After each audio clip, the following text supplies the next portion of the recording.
Hello and welcome back to Everybody Loves Raiken, our 5th edition live play that meets every Tuesday night. We're meeting 2 Tuesdays in a row, and I'm really giddy about it.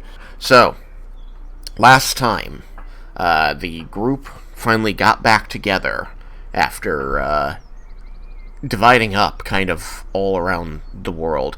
And, that was stressful on its own, just because they get back and start telling Laromendis that he has to start casting Sending again to figure out where a couple of their other members are, and it is through this that they realize, oh no, Cyrus has been disappeared from reality again. And they realize, oh no, he was with his mother at the time that it happened. Oh no, he usually disappears in really horrifying ways. What now? So not being able to send directly to Cyrus' mother, not having any idea who she is, Laromendis, feeling a little bad about this, decides to send to Dorill, Cyrus' father, instead. A mistake. Honestly, I should have just let it go. I should have just been the asshole. And it was through this sending that he learned that Dorill intended to meet with the party the next day, where they would be able to explain what is going on with Cyrus. And I'm going to throw you under the bus here a little bit, Sam, but I am really surprised that you just sort of let that go and didn't ask any further questions about that. Like, my assumption was that Dorill was concerned about what happened with Cyrus and got the information about where Cyrus was from his mother, and that he was just showing up here to talk about that. That was bad assumptions. It was a terrible assumption. But you know what they say about assuming? Sometimes you piss off a gold dragon. And piss off a gold dragon you did, as the next day you received a sending while in the midst of a very heated discussion with the rest of the party about a dragon not understanding why he's being made to wait by mortals. Which is not a way he's referred to you before. Unsettling that. So, the rest of the party was in the midst of catching up Yukikaze on their plan for dealing with Tatsuya, his army, and the dragons. And there was catching up to do. I believe we're not yet quite on the same page, but I know that people are still making checks to understand where the misunderstandings are. So we'll dive into that after we get this thing with the dragon out of the way, because the last thing that happened was Laromendis excused himself from the party to go out to the gate, and Vendar hoped that he survived it. So, Laromendis. Yes, voice in the sky. You leave the party as they are having this round table discussion around the breakfast table. You are in the palace of Daiko-Selthis, which, as you know, is this multi-story, very massive and naturally grown treehouse, very magical unto itself. And as you are heading out of this building, which is a long staircase down the trunk, you will bump into your friend, the Daikon, Gabriel, who looks, very serious, and as she falls into step next to you, you can see as she's straightening out, her garb and trying to make herself look as presentable as possible. You see her, kind of pulling any loose hairs and tucking them behind her ears. And you notice that even for the darker complexion of her wood elf heritage, she looks a bit pale. And she's sort of walking along beside you toward the teleportation circle without speaking. Would you address her, or would you walk in silence? I think that Laromendis would say, I'll explain the suddenness of things when I can later today. But Laromendis also clearly looks panicked, so like he's probably not comforting, like a comforting presence in this situation. Because like she might have been hoping that like maybe he was just an idiot and neglected to tell me things, and then sees me looking just as out of sorts as she probably feels, and that's not good. So, she, as you're saying this, she's going to, fix the last couple strands of hair that are kind of around her face, and look over at you, and that's when she's going to notice, that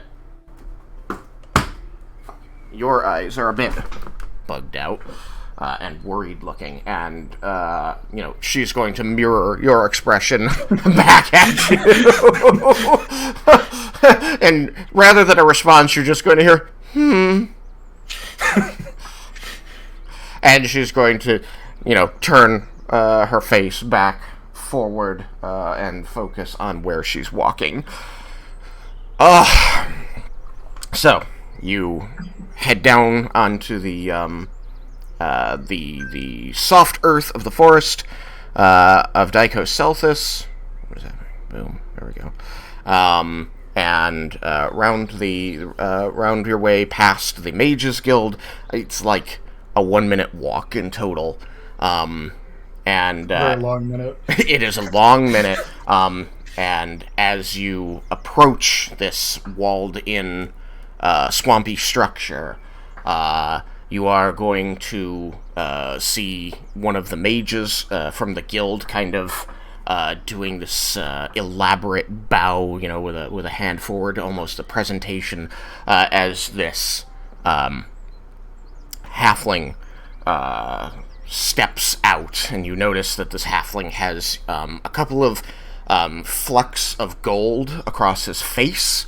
As the sun catches in his eyes, you're going to see that they blaze gold of the sun, and you'll notice that he's wearing adventuring gear. You've seen him before. It's the same adventuring gear, and any metallic armor that's part of that is going to be gold.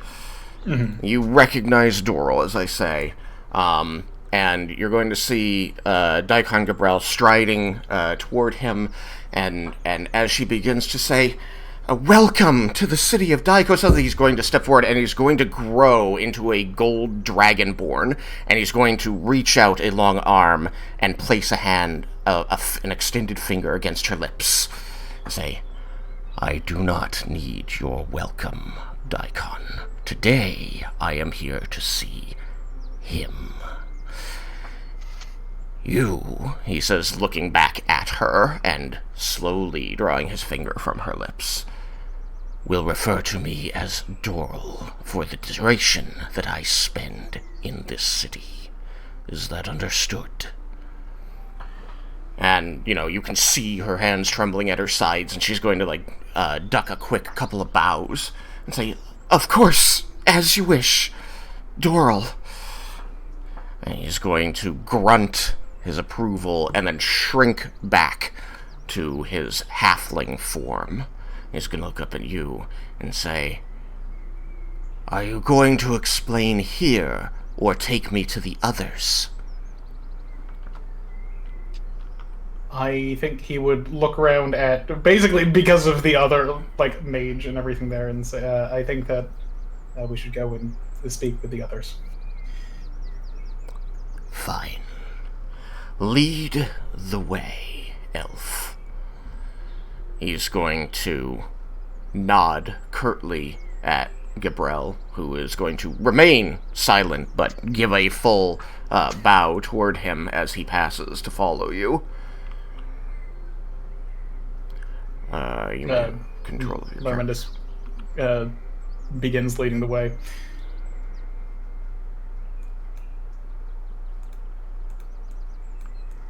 Very well. You head back. So, those of you still around the breakfast table, which is all of the rest of you. You were in the midst of discussing the why and the how of defeating Tatsuya by absconding with him and keeping him in a demi-plane with Yukikaze. When Laromendis departed, saying, "I have to go to the gate, please continue this discussion while I'm gone." So, you will have a couple of minutes to continue that discussion.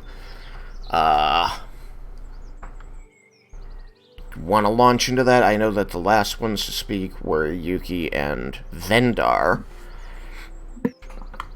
And Yuki, I think you were trying to make a point about not presenting a lie that could be seen through and therefore lose the loyalty of the army.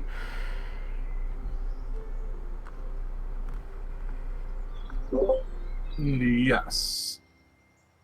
But I am going to stop myself in that statement and say, I think I've caused a little bit of a misunderstanding. Just give me 1 second to collect my thoughts.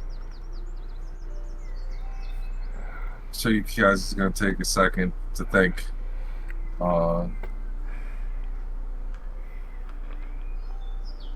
Is everyone just going to remain silent while I pause for a minute? Okay. Raiken was saying that he wasn't sure he wanted to do the mind control thing, or the alter mind thing. Is that still the case?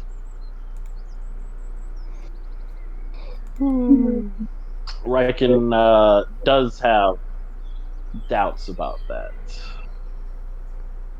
Well, the choices are do that or kill him. So. I mean, his mind gets changed no matter how little. Is he truly my brother at that point, or is he essentially dead? No, I do not. Shut up. I don't think altering his memory would make him a different person or kill him in any sense. You yourself have had memories taken from you, that you never remember. I don't remember that. Why are you lying? As I said, You could be just get that armor.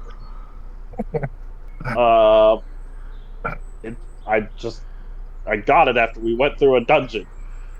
You don't remember any of the dungeon, actually. I went back and listened to that, recording, and you described the entirety of the dungeon to them. Listen, he knows that he went to a dungeon. He doesn't know anything about the dungeon. Okay. That's Knows we were going to Garland, but doesn't remember Garland at all. No. Except for what maybe he saw on his way running out as it was exploding. Yeah, we had a whole big adventure, and you don't remember it because you just gave it to a fae.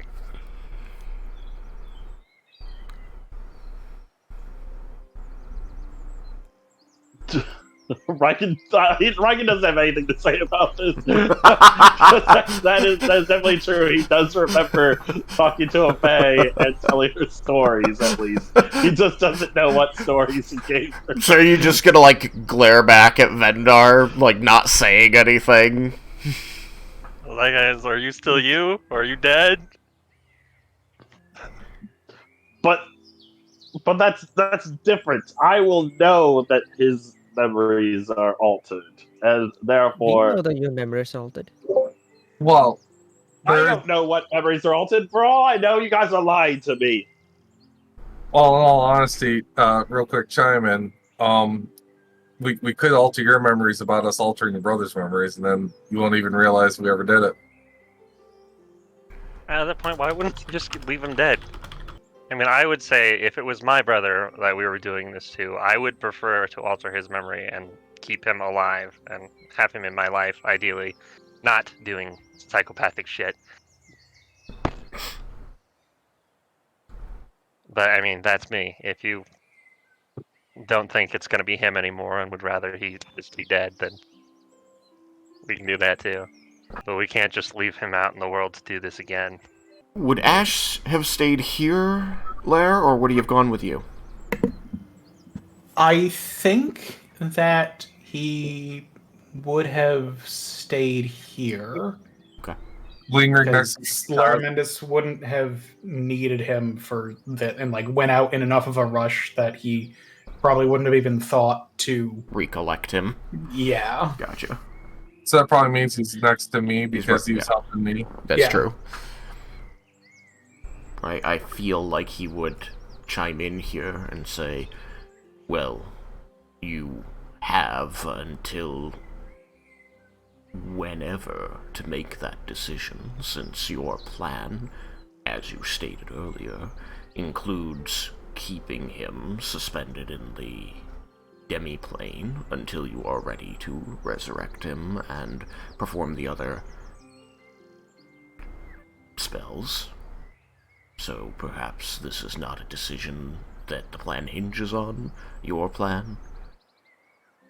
It's true. We can continue forward with the plan, decide whether we want to resurrect him and change his memory or just leave him dead afterwards.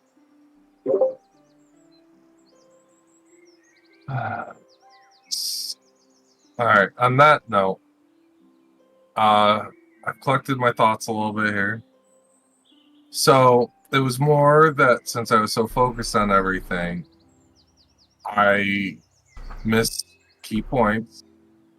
And it's not that I am against any of it fully, it's just the order of operations, kind of, because it's just for my wording for if I am speaking to everyone as the mouthpiece and to be speaking to the with everything I've read and stuff, and as I think about the army is more of a cult, it's just how I'm going to word things. And so I need to know that all of us are going to be on the same page for like what I'm going to say. You guys know what it is so that we don't have any contradictions in what I say versus what's going to happen and what everyone else knows. So Yeah, makes sense. Yeah, we should definitely go over what you're planning to say so that we can, know how to support you in every way. yes, so my original thought process was me overpowering, they're swaying the hearts of everyone away from Tatsuya with him there, and then us removing him, not removing first, then swaying him. And that's what my mentality was swaying first, then removal. To keep him from doing any more while we're doing sealing. So that's the part I missed, and also the detail about killing him. I did remember hearing bits and pieces with Blair's spells and getting or how to deal with Tatsuya in that sense, but I don't remember everything that was decided in stone upon. And then that's where I need to be filled in with you guys and iron out the details of the speech with you. Yeah, I do think it will be easier to sway them without Tatsuya there to, be fighting to keep them loyal. Yeah, and my books and stuff I've been reading support that, like, even his presence there, now that I think about it, will cause a huge hindrance to trying to sway them. Yeah, he already has them pretty well under his grip. But being convincing he's like abandoned them or something, then, Or being even good with that, any story. that Bahamut has other tasks for him, or he's not doing it right. I'm gonna say the Bahamut forsook him, cast him away. But those are the details I need to know and we have to iron out. At this point, you are going to be aware that your group, your discussion, as it tapers off into agreement, is being observed from the doorway by Laromendis, and you recognize the halfling Dorill, who accompanied you in the Underdark, at his side. The halfling looks impatient, but is quiet, as you discuss. This seems like a reasonable time to continue that discussion later after we have filled Dorill in about the state of his son. Yeah, Leah gave Doran a little wave. Where's his arm?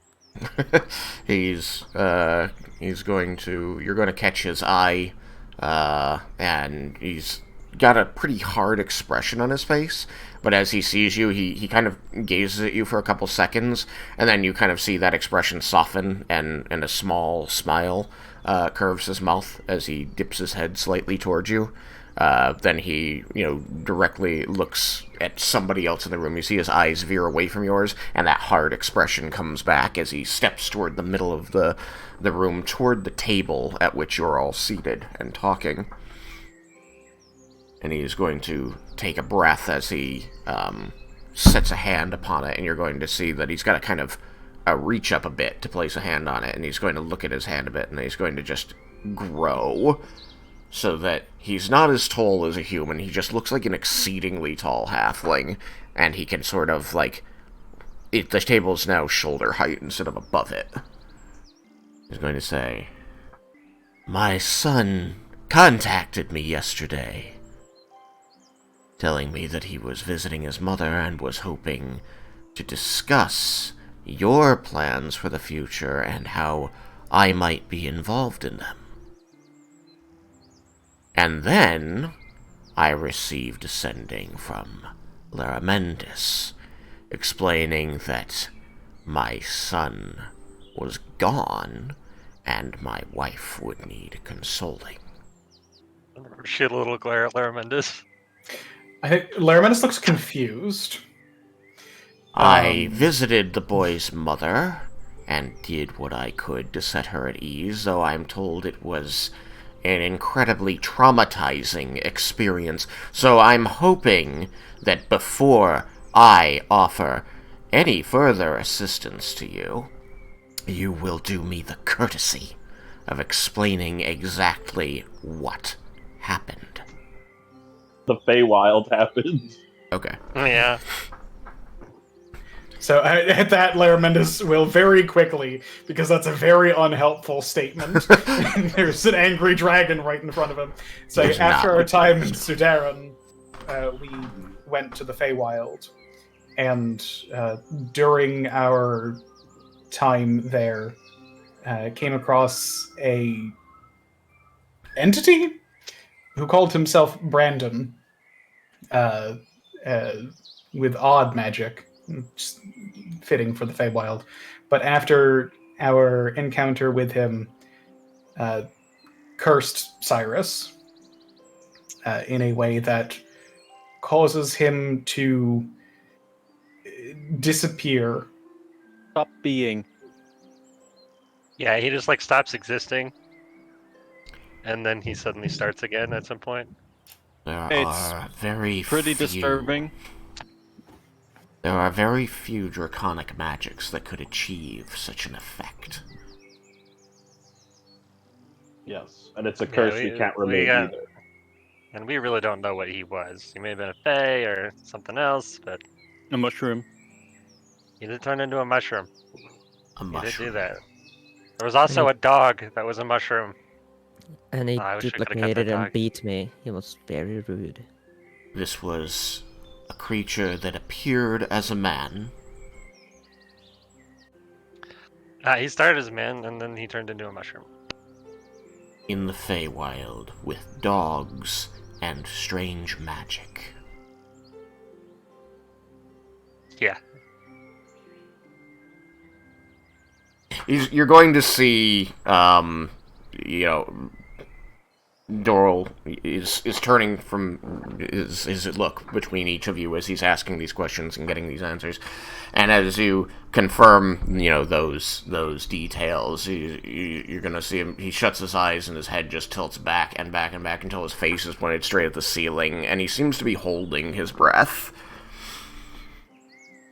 After a moment, you hear his breath slowly hissing out. He goes, "I really hoped you would never cross paths with that thing. You know him. I know his reputation. I may have known him before he became whatever he is now. All I know of him now is that I'm quite pleased that he is in the Feywild and I am not. What possessed your group to travel to such an unforgiving place?" Raiken's going. Wow. Yeah, Raiken. Leah gives Raiken a sheepish I look, look and then directly at, like, Raiken. Yeah, but Jeb will point at Raiken. I'll point it at both Leah and Raiken. Those dude's fault. yeah, now Leah looks kind of small. He's going to follow the gazes and points and find Raiken. Something you'd like to share? Listen, they didn't have to come after me. I was going to return just fine. You just disappeared into the Feywild, and we were just supposed to leave you there? I said I was going to be back. Oh, you were very vague. It was for important business. I'm sorry. You shouldn't have been in the Feywild in the first place. Gave away your damn memories. And we had other hints to tell us that something rough was going on or challenging was going on with you while you were there. What? While I was there? What could have happened while I was there that gave you that idea? Let me just summarize the actually important information. Raiken was summoned to the Feywild by Leah's patron for the patron's own purposes, and we traveled there to fetch him so that we could continue with our dealing with the dragons. He was summoned to the Feywild by a Fey. Yes. Yes. Fey You want me normally to deal cannot with do it? that unless he gave this Fey something important. Ding, ding, ding, ding, ding. Do you Yeah, he, actually like, do that? Yes. That earns you a glare. You literally see flames within the golden orbs of this man's eyes. Laromendis shrinks back away. I don't think Laromendis is anywhere near Raiken, but just sort of a half step diagonally away from both Raiken and Dorill. Leah is stroking her hair now, tucking it. What? Why? Why would you give a Fae something so important that they could use it to pull you into the chaos? For my daughter.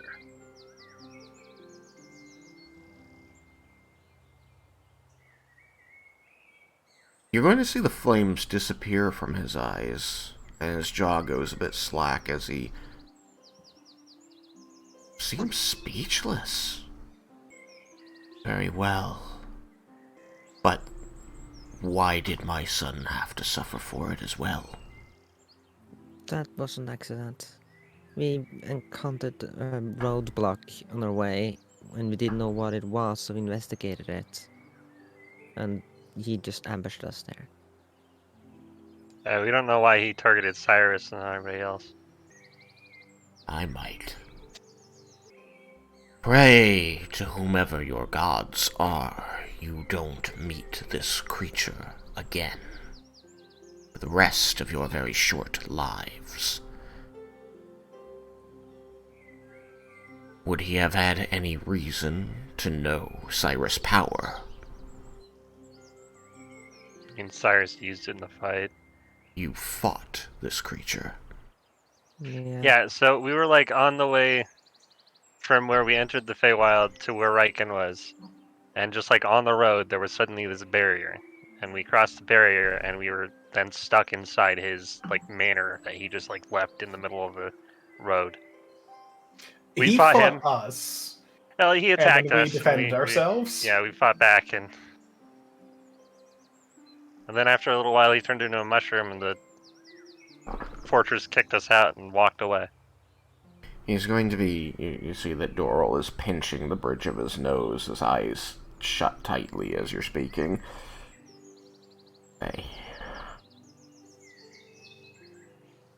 I am going to interpret this story to mean that you did what you needed to because you didn't have another option. Time was of the essence. As far as you knew. Very well. Especially with time being all wonky in the Feywild, we already lost a lot of time in there.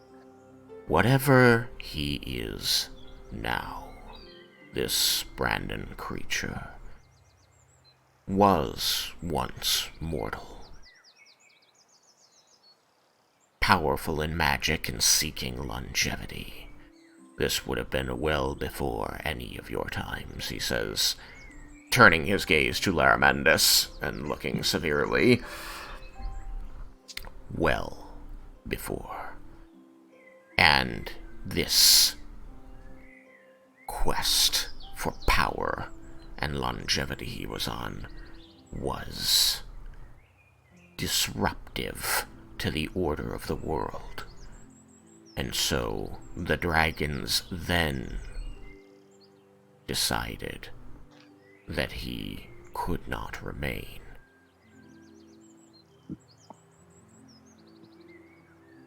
It was bloody then too, but it ended with his banishment. As permanent as we could make it. Perhaps that is why he targeted Cyrus.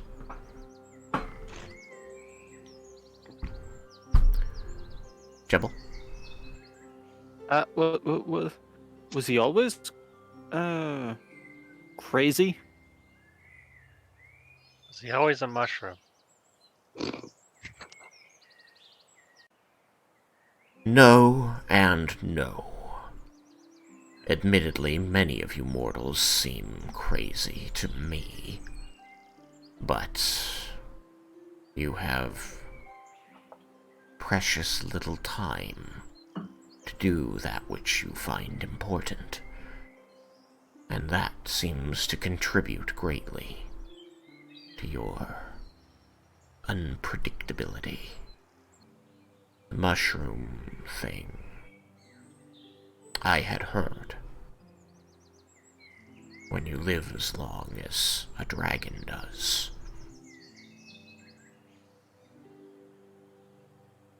You make acquaintances in distant places, keep you informed of things of import.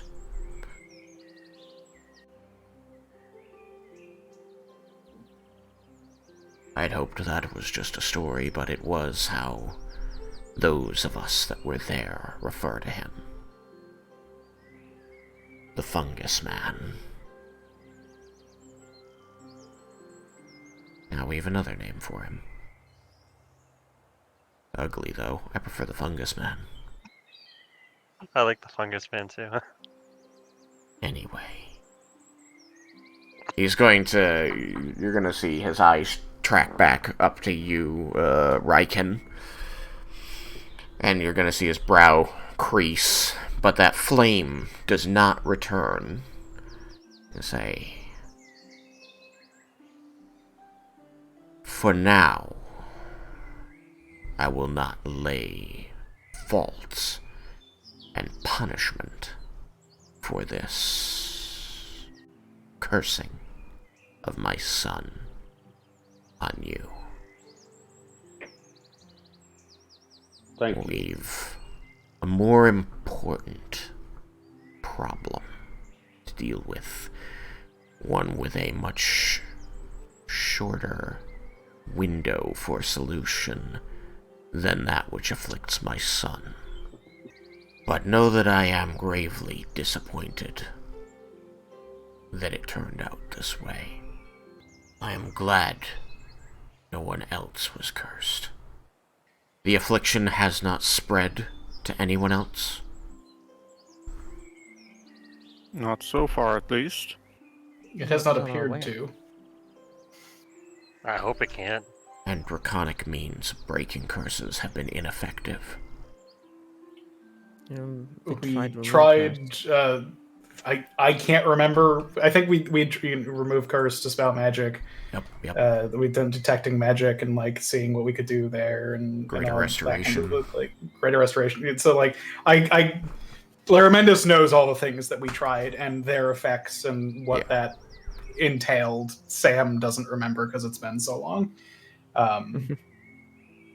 He's had too long to live and learned too many new things.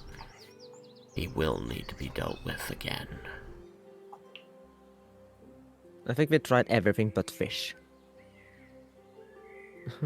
Given its interaction with arcane magic, I would be concerned about the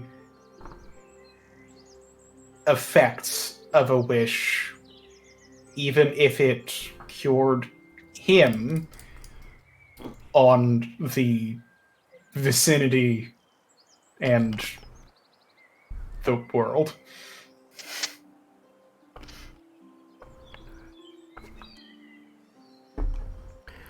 I will seek the assistance of other dragons familiar with this being. We'll find a way. He's mostly fine, by the way, Cyrus. That's good. Like, Yeah. it's... Apart from, like, the popping in and out of existence, which is a thing on itself, he barely notices it. He just seems to just pop into a new place and is just curious about how he got there. He has anything that you see happen to him. That's apparently just flavor.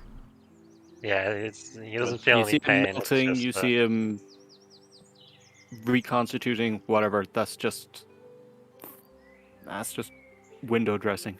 Pop like a balloon. Hey, that can Yeah. happen. Oh, is that what happened to him this time? He's going to shoot an unhappy look at Raiken. Raiken's just like, that's it. We were wondering. In all fairness, we've seen worse. Yeah, that's definitely better than. He's not aware of any of it. I will let his mother know. Are they like mid-talking when it happened? Mid-meal. Ooh, that's even worse. I will be certain that with his assistance, I'll have the means of contacting her when he is back, if he shows up here and not to her. Usually he pops back into existence with the rest of us, but he's also usually disappeared in the presence of all of us. Did the fungus man say anything about this curse when he bestowed it? Don't think so. I He can said something roll about a history. taste of I think chaos it's or something. Go for it. Say that again, Jebel. He said something about like a taste of chaos, I think. Not bad. You may roll history. It's very close, Jebel. I was gonna say we are very fortunate that he always pops an up with 18 on die. My history is, so I got a 32. 32. Yeah. You remember this fight that took place a few weeks ago. And how before he turned into a mushroom, he locked eyes with Cyrus and said, as their eyes both began to glow together, "I give you the gift of chaos." I share that information. Maybe not as like evocative. Like I don't describe the eyes locking and all. Just like looked at him and said this kind of You thing. light Nah. a candle and hold it just for the effect. Gather around and I'll tell you a tale of how your son was cursed. He's going to grab hold of one of the chairs around the table, pull it out, and climb into it. He's going to be silent for several seconds. He seems to be thinking before he finally looks up around the group, looking rather than angry, tired. He says, "So, where are you on dealing with the dragons? The chromatic dragons? Any one of you?"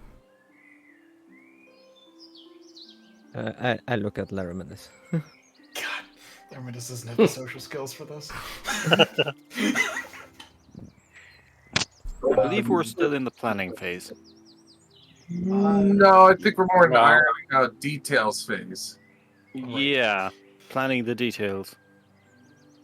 There are parts of the plan that we've already gone past the point of no return on. Perhaps the you should details are talk important, about those, human. Well, we made a deal with Elsaminth. You made a deal with Elsaminth, the son of Tiamat. Yeah, well, Elsaminth doesn't want Tiamat to come back or be killed either, so he's gonna help us in the fight, him and his horde. And we're gonna seal the other ones away, and he's gonna stay unsealed. And none of the other chromatic dragons know about this deal. None of the children of Tiamat, And As far as we know. and as you far as we know. You spoke directly with Elsaminth. We have not spoken directly with Elsaminth yet. We spoke to its grandson. Asherai. And we're supposed to meet with Elsaminth. When I say the name, I am looking at Doral, and I would like to make an insight check on Doral. Go for it. I'm paying attention to his reaction when I say the name. It's an 11 on die, which isn't great, but my insight is... that is a 17. Probably not enough to really get any good information out of Doral. Imagine Doral's deception is pretty high. He is a brick wall. An extremely well-cut brick wall. Lovely. The masonry here is just exquisite. He's going to be gazing at you, as you say, Azurai. And when the talking stops, you'll see his lips part as he takes in a breath and says, "Then you don't have a deal with Elsaminth. You have a deal with Azurai." Technically, for now, we haven't spoken to Currently. Elsaminth yet. So He's yeah. going to turn away from Laromendis to look directly at Vendar, and you see those gold eyes go wide as he leans forward in the chair and says, "That's the only thing that matters. Your deal is with Azurai. Azurai is the only one who has an end to hold up. He cannot make a deal for you on behalf of Elsaminth. That's not how it works." True. I suppose then we're hoping that we can make a deal with Elsaminth to help us in the fight. Right now, he has his scale, and in return we got the red and green scales. Elsaminth had possession of the scales. Azurai was guarding the scales. And Azurai gave you these scales in exchange for one of the ones you already had. Yes, Azurai gave us the Bala and What was the red one's name? Karasoth. Bala and Karasas scales in return for Elsmith's scale. And you verified that they're the real scales? They're definitely the real scales, yeah. And we are also in possession of Shisharan's scale. Yes, and the Widimir scale is still Oh. held and protected by. I think at this point, Laromendis looks over at probably Vendar and says, Cyrus is in possession of Bala's and Karasoth's scales. Which one of you is in possession of Shisharan's scale? I was in possession of those scales, was it? I thought that... They definitely didn't all three go in the same bag. Right. I thought that he had two of them because he wanted to make sure that he was always in the presence of two so that his polymorph didn't get disrupted. Two cancel out. Three gets worse. Okay, so I don't have any written down in my inventory, so... Okay, Laromendis was not there, so... And Sam does not remember. You're telling me that two of the scales you need to subdue the children of Tiamat don't currently exist? Yeah, maybe we shouldn't have Cyrus hold on to those. It's possible that it's more of a stasis thing, and disrupts any means of arcane communication alongside that. But yes, two of them are currently inaccessible until he returns. His head is in his hands. You need to get them back and place them where that will never happen again. He's gonna put his hand down and look around at the group, and there's a little wildness to his eyes. He's gonna say, you do understand how important these objects are, don't you? They're the only things that can stop the children of Tiamat.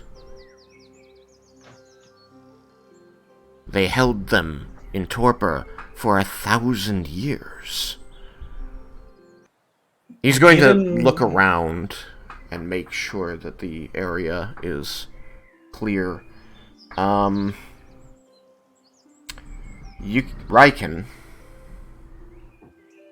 Yes. I need you to make a wisdom saving throw. Oh, man. I'm not terrible at that. But it's Dorill. 24. Damn. Yeah, I have plus 11 on wisdom saving throws. So, as long as it's not dex or intelligence, I'm starting at 10 or better. Fuck. You're going to see him look around the room, and he's going to kind of lazily drag a finger over Vendar and Yukikaze and point at doors that are beyond them, and just sort of mumble, close those, lock them if you can. And then you're going to see that fire return to his eyes. And he's going to do another sweep of the room looking around. And you'll notice that he stops as he gets to Raiken. And he's looking up past Raiken's shoulder. And you'll see he reaches towards you, one of his hands, Raiken, and balls a fist.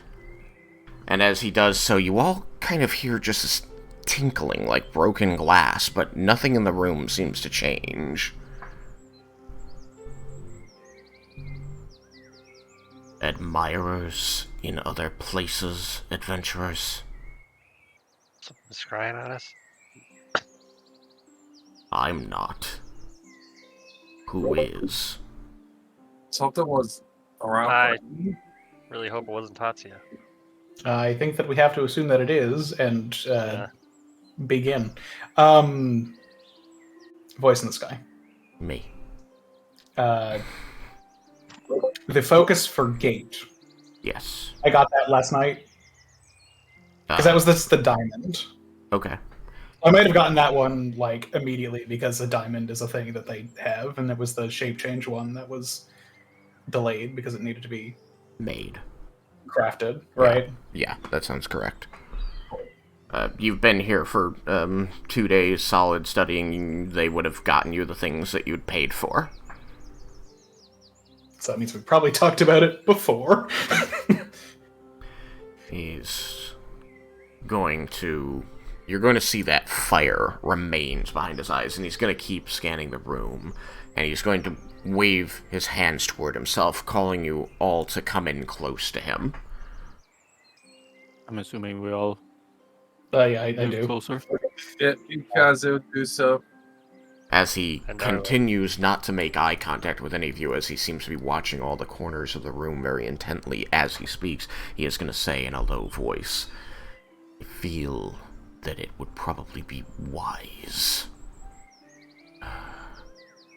to give you a piece of information, but you must understand that you cannot give this information to anyone else. Ever.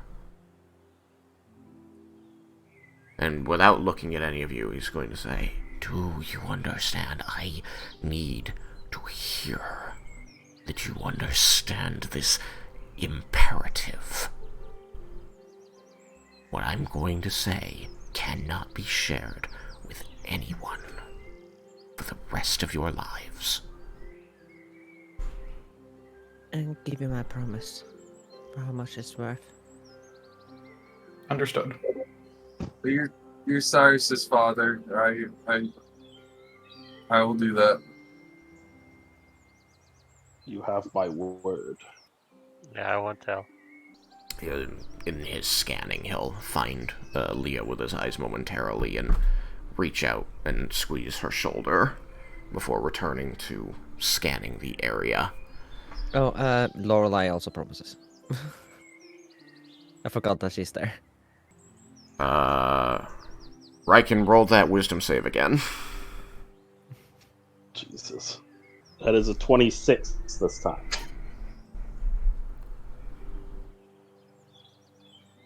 Okay. He, seems to be about to speak when he, again, stops looking toward you. Raiken reaches out his hand and closes his fist very quickly, angrily, and you hear this shattering glass scattering across the floor, but again, you see nothing, looking toward the source of the sound. God damn it, those are some high wisdom freaking saving throws that I have to get if I'm not... Did you say it was your brother? Well, probably people in his service. What we're assuming. There is also a few witches that want us dead. But if it's somebody related to him who might have something important, a memento, a piece of memorabilia, a scale, then they would have a very easy time casting this on you, regardless of your wisdom. I know it would take 10 minutes, but may I cast Private Sanctum? He, thinks about this a moment and sighs and says, honestly, this information is that important. I will wait, even if I do lose the moment. Goes my last 4th level spell slot. Hold on. A good thing you're not gonna need them, right? I mean, I need my really high levels.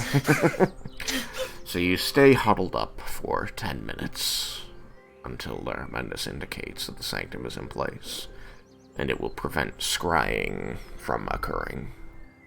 And finally, he'll sigh and say, I need to impress upon you the importance of these scales, and that you don't somehow find a way to lose them.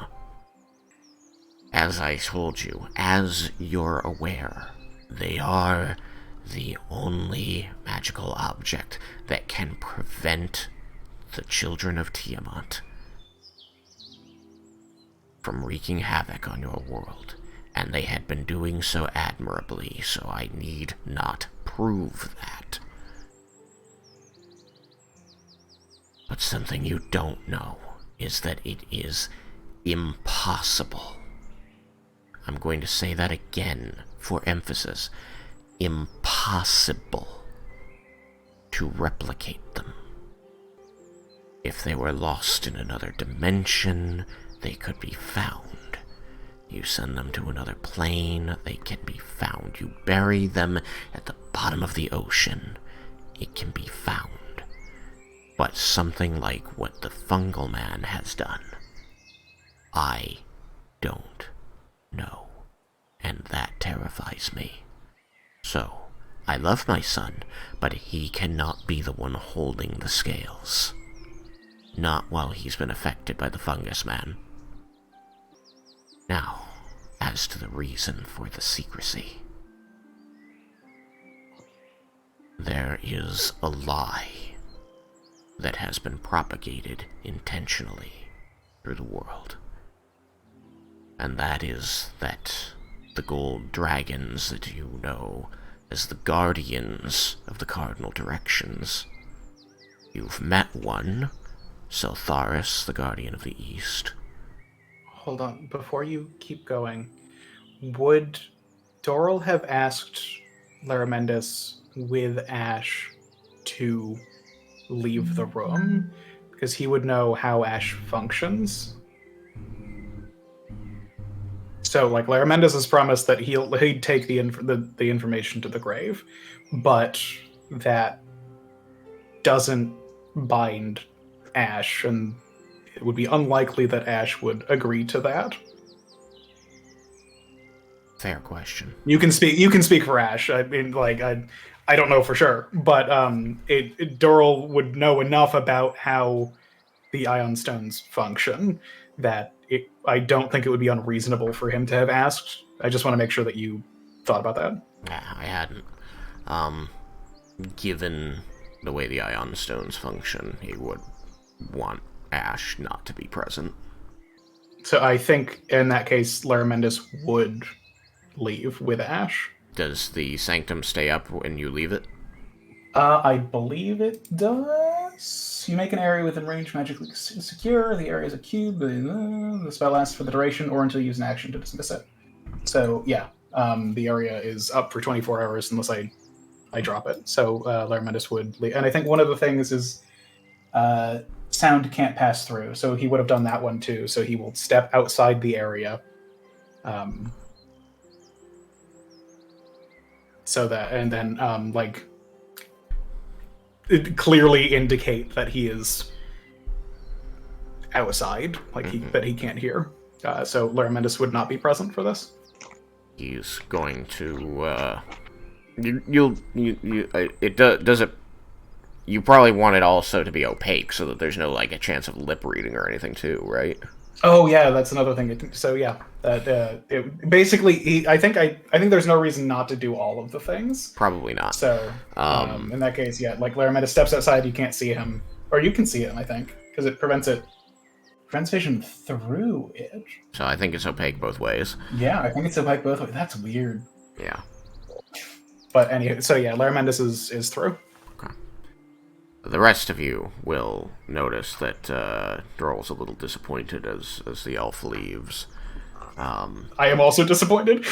He's going to say, unfortunately, this promise not to repeat it now includes to Laromendis. Understood? Yes. Okay. Yes. If there is ever a time where it is safe for people to know, then I will be the first to begin telling them. But So far, that time has not come, and now certainly isn't it. The reason that these scales cannot be recreated is that the dragons that made them no longer exist. As in they're dead? Dead and gone. Worst. The gold dragons, the guardians, will often refer to themselves as the children of Bahamut. But this isn't true. They are the first children of Bahamut's gold daughter. Bahamut's children sacrificed their lives to create these items of power. The only edge they have, the only edge they could give your world over Tiamat's children. They were completely evenly matched before that, vying for control over the mortal races with the children of Tiamat. A war that would never end and would continue to cost lives ad infinitum. And the compassionate metallic dragons, the children of Bahamut, could not live with that. They could not accept that as the status quo. They were willing to fight as long as it took, but knowing that they were at a stalemate and continued fighting, which could not be avoided, would only cost more lives and cause more suffering, was too much. And so they came together, and they put all of their power into these items, taking a fragment of power, the smallest and still the largest they could, from their chromatic counterparts, forging an item that could seal their souls and prevent their resurrection. A gift of immortality given only to the children of Tiamat and Bahamut. A good chunk of this knowledge we did already know, but we thank you for pointing out our carelessness. Do not lose the scales. They're all you have left of the dragons that truly cared about your survival. He's going to hop off of the chair and head out through the wall of the sanctum. So he disappears from the view of the rest of the party. He's gonna go find Laromendis, who I imagine is just outside. Yeah. And this halfling with gold eyes walks up to you and places a hand on your elbow. Grips it tightly. It says, "There are very few mortals that I feel the need to share anything with. I enjoy the company of mortals, as many other gold dragons do, but there are few that I would seek to counsel, or seek the counsel of. Know that it pains me to keep this information from you, scholar." I look forward to the. Would he have? Did he say the thing about sharing it with the world? If He didn't say it till after you left. Okay, cool. So I don't know that. I hope that it will prove useful to those who could hear it. As do I. I hope that you will continue to prove a useful ally.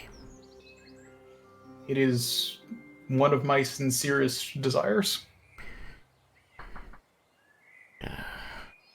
You can come back in. We have more to discuss.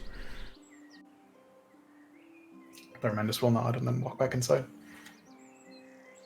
Now then, he's going to say as he walks back in with Laromendis and hops back up on the chair he was using, this Azurai that you made a deal with.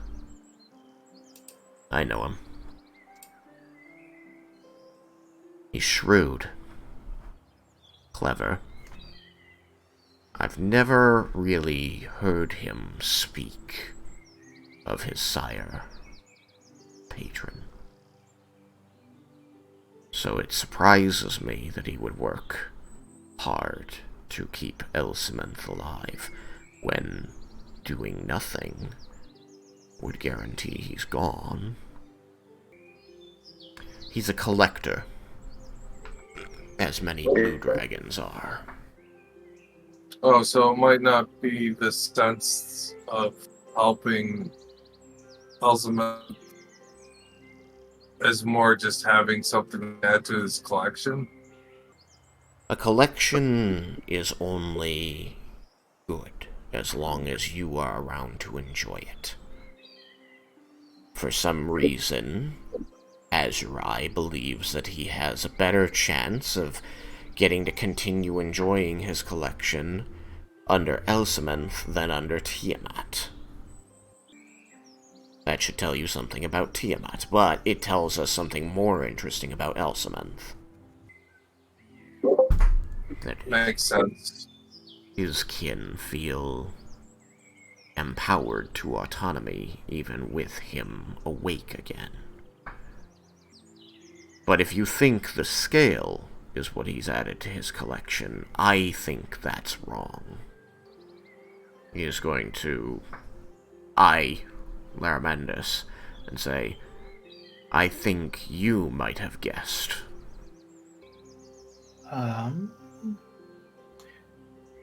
Voice in the sky.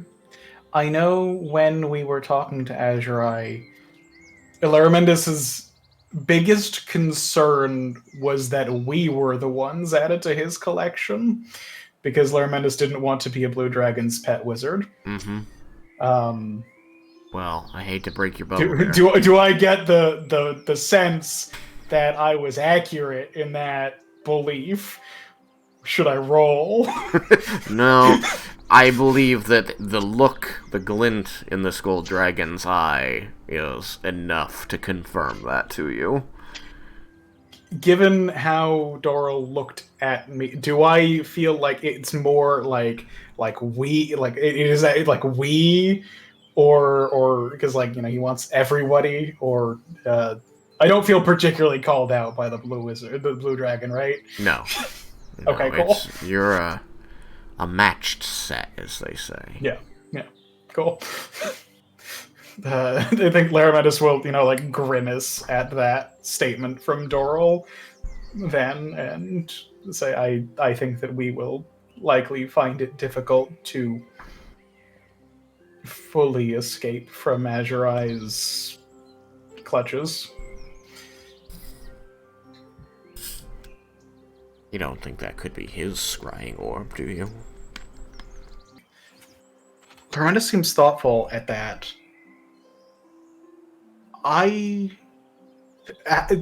How much of a paladin did Raiken look in front of Azurai?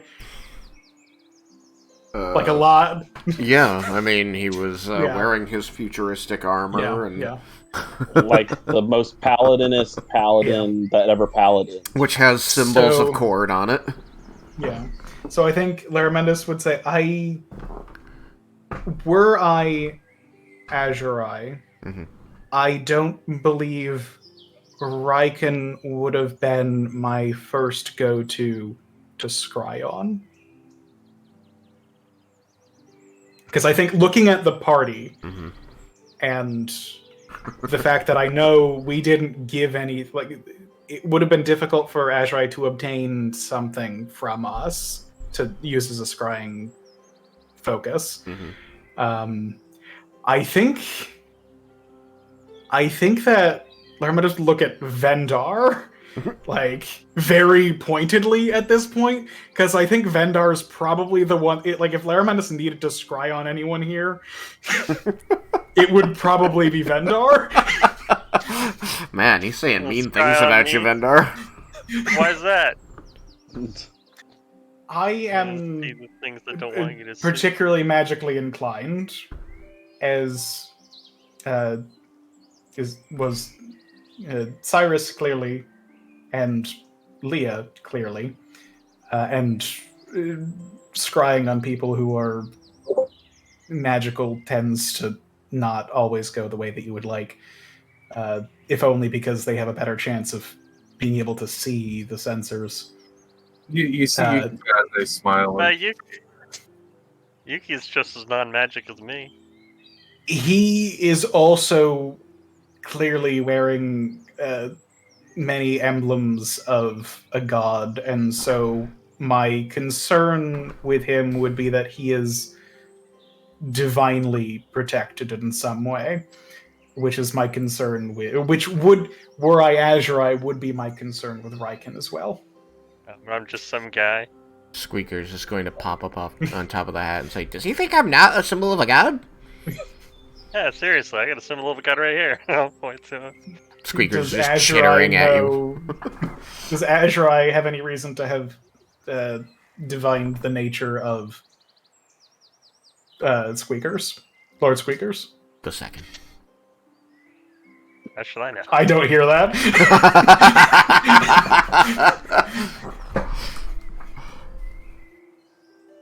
Without that knowledge, I think that Vendar would be my first go-to.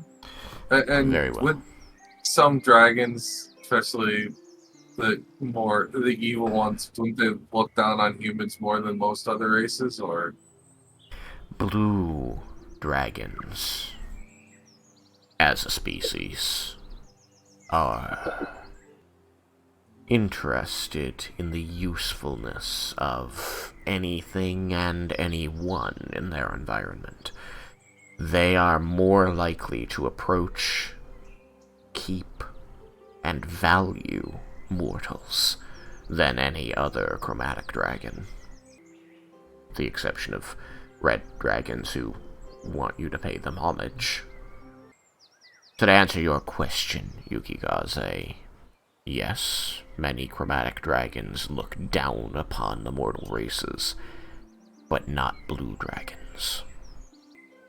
Well, depending on what you're hoping to get out of it, this may have been the best way it could have worked out for you, encountering this blue dragon who wanted to give you 2 scales for the price of 1. As a group, you did not wish to fight Tiamat anyway, correct? Correct. Yeah, we don't want to risk that. I'm surprised, but glad to hear that. You seemed quite bent on it back then, Vendar. I mean, I still think a dead Tiamat could be good, but I don't think that we could really do it. And, you know, we don't know what the consequences would be. But my main worry is that we would lose the fight. I think we have an okay chance, but there's also the fact of aftermath, because it is a god. I think we have a much better chance of resealing them and not dying than we do killing Tiamat. So that's why I'm going with this plan. It is good to know that some of you mortals are worried about what happens next. I have known many in my long life who only think as far as the end of their sword. They'll kill the monster and figure the rest out later, because the monster's the problem. Sometimes they're right. But very, very often there are other effects of actions like that it would have been good for them to think about. So, good on all of you for thinking about that. Now then, my son wanted to have this meeting with me. He's not here. What can a gold dragon provide you that I am not already working to provide you? Honestly, it's very fortunate that you came and talked with us, because you have graciously pointed out some key flaws in some of our actions. I hope that means that you will be taking action to correct those flaws. I am very, very much looking forward to seeing your son again, sooner than later. It makes two of us.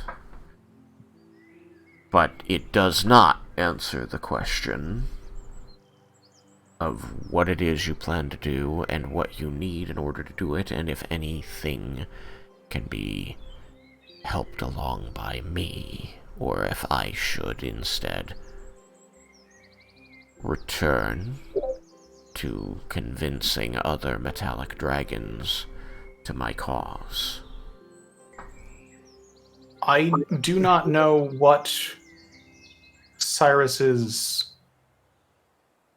specific desires were regarding your assistance. Yeah, same here on my end. I don't.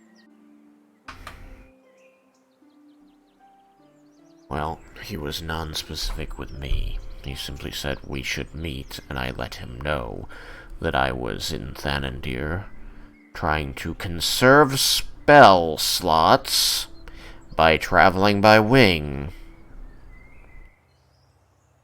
And then he decided to disappear.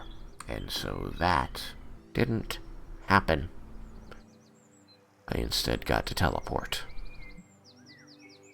here to meet with you. Now, unless you're telling me that all of your plans hinge on my son, which, as much as I love him, I hope they don't, what can I help you with?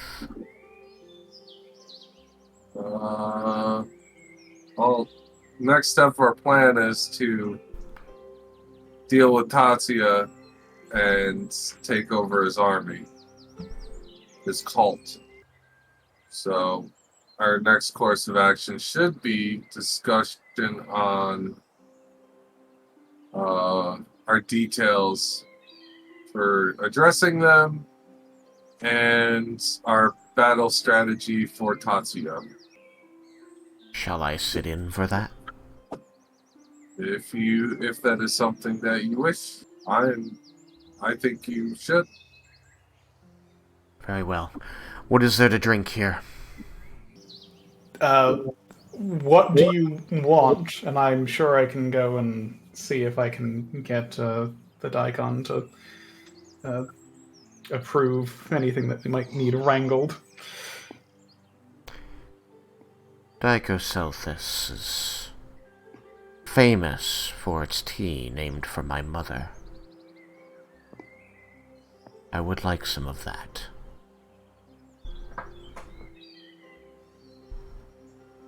I will go and see to that. And I think Laromendis will leave. Alright. You go and see to that. The rest of you... I'll step out of the room for a minute. Things so my token is not to there. discuss about Tatsuya plan. Go. Before leaving, can I roll, or I guess like, I would like to roll insight on Dorill again. Okay. I want to gauge Dorill's mood relative to where it seemed to be when I first saw him. Roll it.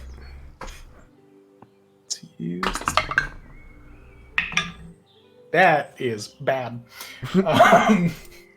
That is 13. Brick wall, man.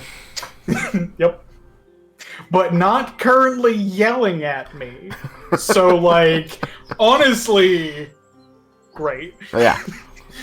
Extreme improvement. I can't roll for shit. I rolled very well for that history check, but everything else.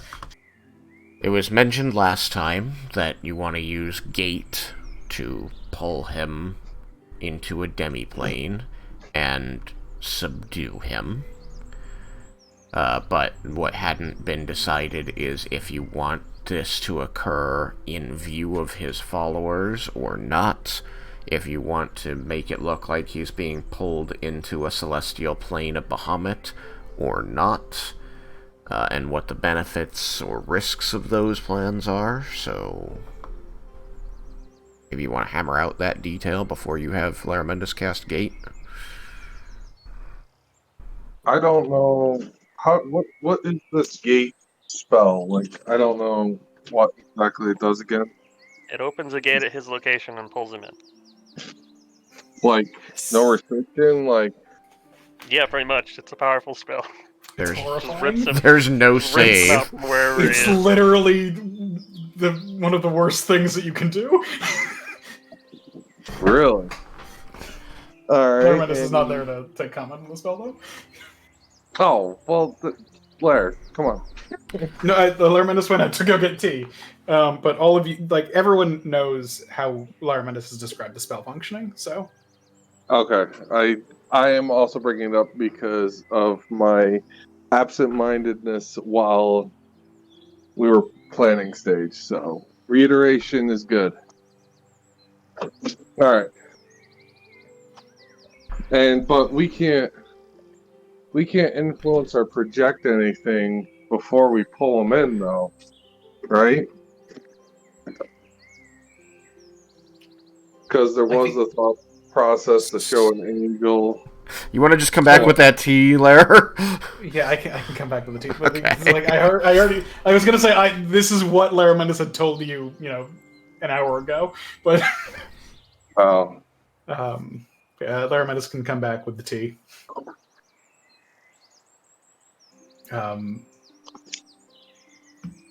Do I hear them asking about that specifically? Oh, I disappeared. For simplicity, yes. Okay. We can't project anything outside of the gate, but actually, let me confirm. I think that the area should be visible, because like people can walk through it. Portal has a front and a back on each plane where it appears. Travel through the portal is given it has a front and back, I assume that you can see through it normally. Because it doesn't like say that it's opaque or anything like that. It's saying it has a front and a back is interesting to me, because you might remember in other editions of D&D when they had a front and a back, it meant that there was a side you can enter it through and a side that you cannot. Right. But I don't know if that So, makes like, it on each opaque. side, on each. So my assumption would be from the back of it, it either looks like there's nothing there, or it looks like, wavy, like a heat shimmer or something. Mhm. And then from the side that the front, you can see where you would be going. Mhm. That would be my guess about it. Possible. But you conjure a portal linking an unoccupied space you can see within range to a precise location on a different plane of existence. The portal is a circular opening, which you can make 5 to 20 feet in diameter. You can orient the portal in any direction you choose. Just make someone fall in front of you. The portal lasts for the duration. The portal has a front and back. On each plane it appears. Travel through the portal is possible only by moving through its front. Anything that does so is instantly transported to the other plane, appearing in the unoccupied space nearest to the portal. And that's the relevant information about that. So I guess to the voice in the sky, can you see through the opening? Or is it sort of like a purple shimmery kind of thing, and then so that you know that it's magic shit? You just gotta pray. I think either one makes sense. Yeah. doesn't specifically state, but I think that the gate looking like a window and you being able to see what's immediately on the other side of it is reasonable. Okay. In 4th So Ed's, linked portal was specifically described to have, a hazy image of where you were going, so you couldn't make out details, but you could make out blurs of color. Okay. Did it... I assume that the... But linked portal is teleportation circle. Yeah, and I want to see if the gate did exist in 3.5. How did it describe it? Didn't exist in 4. That's all I know. So 3.5 says it is a two-dimensional window looking into the plane you specified when casting the spell. So, alright. I'd say so, that yeah, still matches mine's up up. with what I'm saying. Yeah. Cool. So we cannot create anything outside of the portal when the portal is created. We can, however, cast Mirage Arcane on the demiplane itself to change how it looks. To make it appear to anyone who sees into the portal that it is whatever kind of room we want it to look like. So we can make it look angelic or make it look like someone's being whisked away reasonably. We could make it look very divinely inspired, and with Leah's seeming, we could make ourselves look angelic enough to fool somebody for the brief time that the portal is open, since we would close it very quickly anyway, so that he could not leave.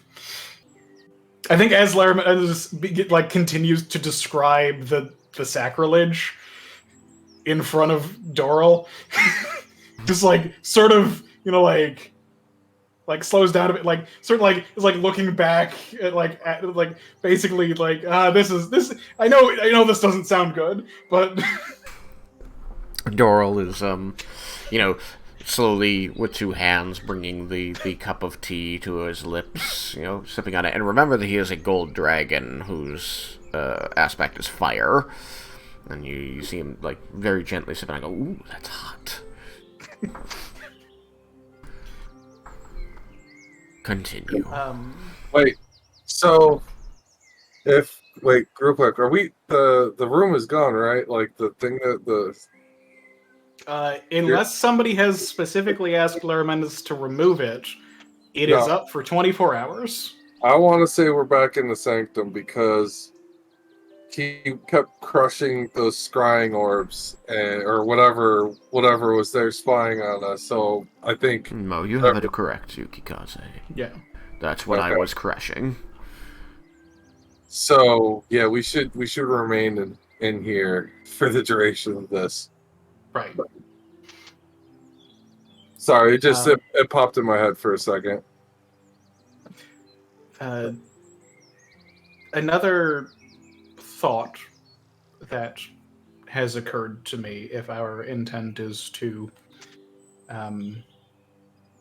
convey our alignment with Bahamut's aims in sealing the children, is that we might be able to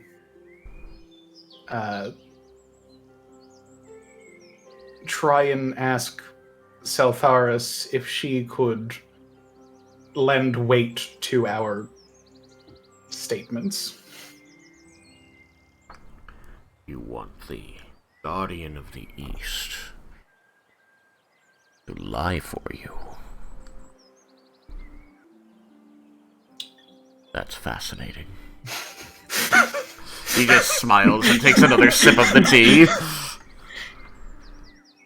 I think Laromendis is looking off to the basically it is very clear that the wheels in his head are turning, basically trying to determine about the well, if we can word it in such a way that it's not a lie, but knowing that that's just so antithetical to how he would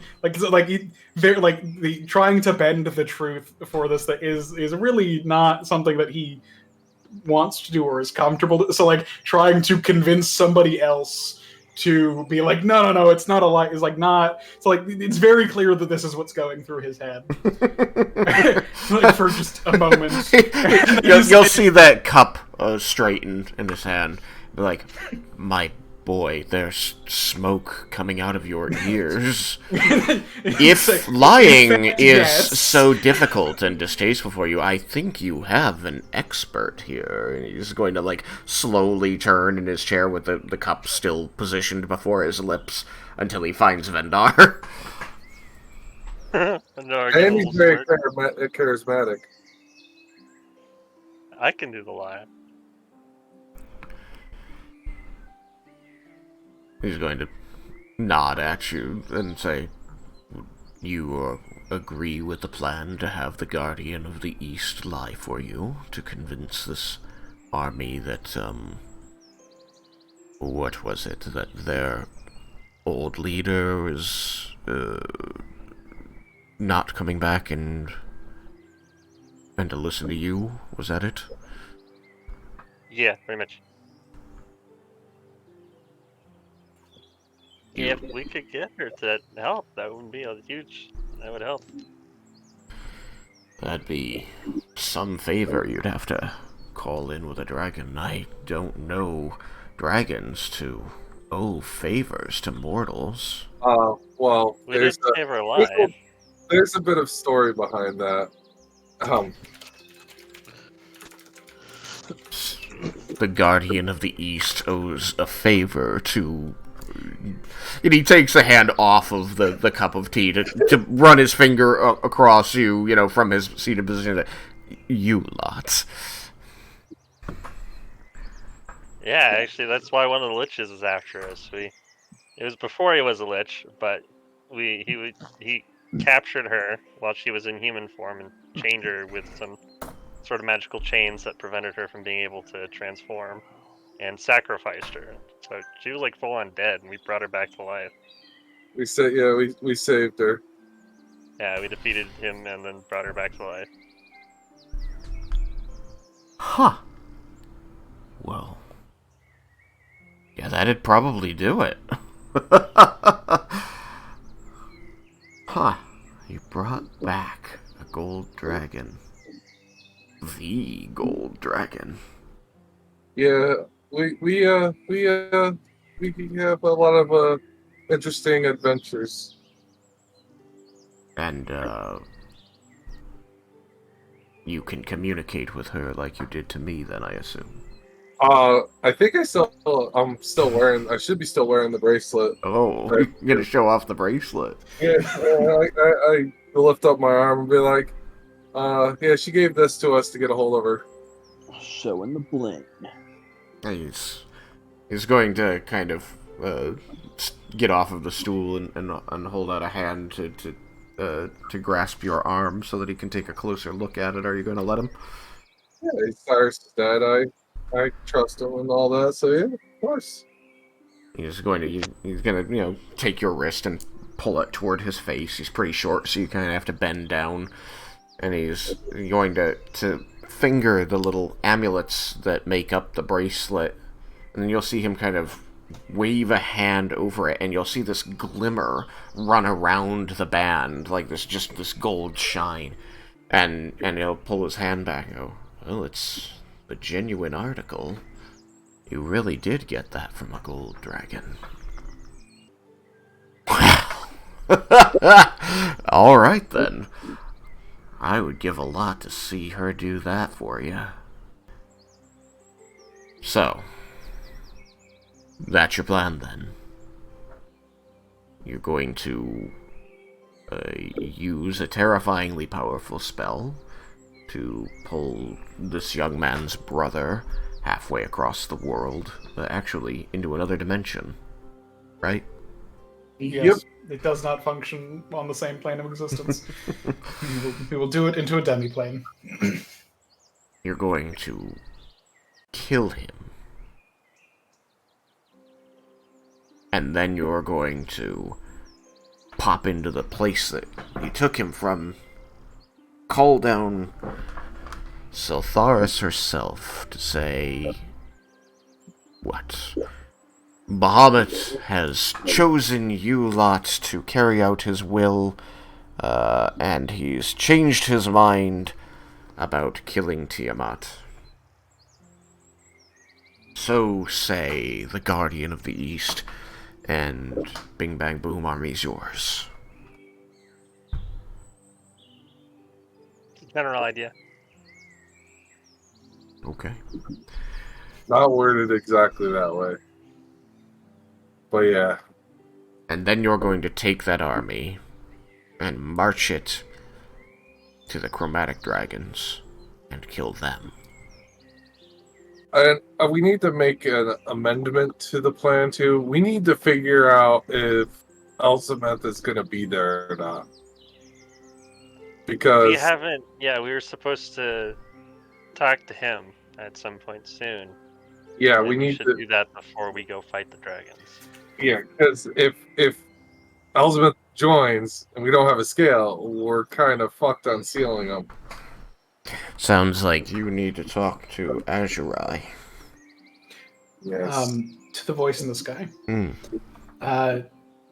Did Azurai say that he would contact us, or because I know that Azurai had made a comment about us now being familiar enough that should I see a need, I can send kind of like that kind of implication, but basically is setting up that meeting the need.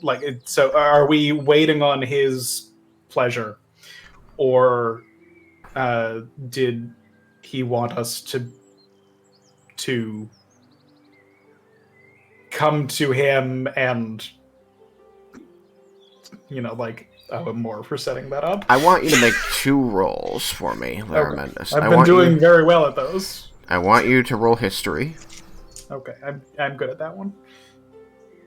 Let's use this one. That is a nat 20. Okay. Which is a 34. Lovely. And then I want you to roll insight. That one, I wish I got the nat 20 on. That was an 18 on dice, so damn. Good. That is a 24. 24. Okay.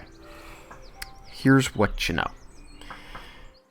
During your conversation, and especially the part of the conversation with Azurai where you were making agreements about what each party was giving and getting,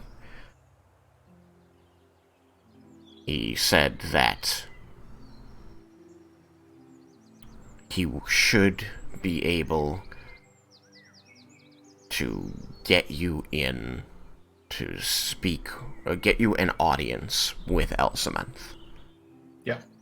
He never said when that would be, and when he said, now you're familiar enough to do ascending, he only said, if there's anything that you believe I should know. Okay.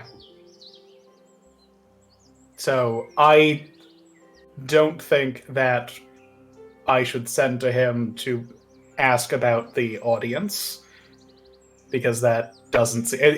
unless we're communicating the timetable of things from our end to give him new information about things. But that might not be a great idea. But it might be necessary. I don't want to talk to him. Makes me uncomfortable.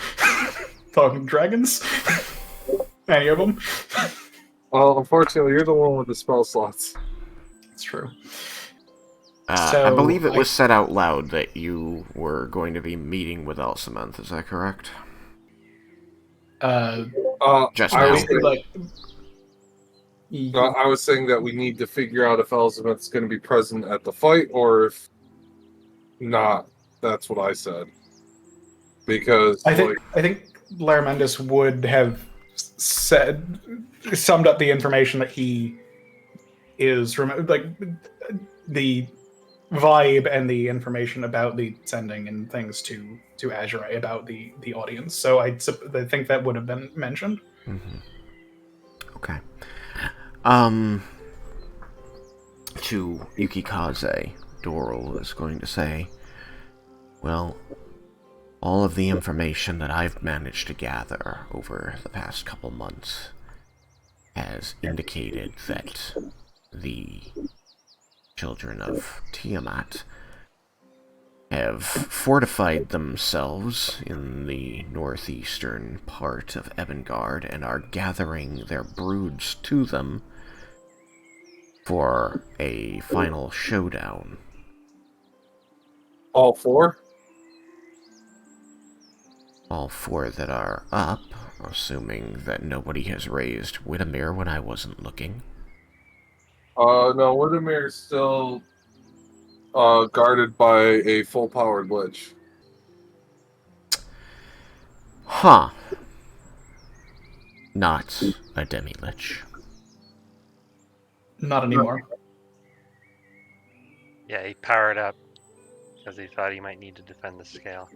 The defenses around the scale needed to be recreated, and a Well, demi that's was not because sufficiently powerful to do so. Tatsuya, we interrupted Tatsuya from taking the scale, and it was weakened in the process. And how did Tresnor seem to you? Not very happy. I don't think he likes us much. Nope.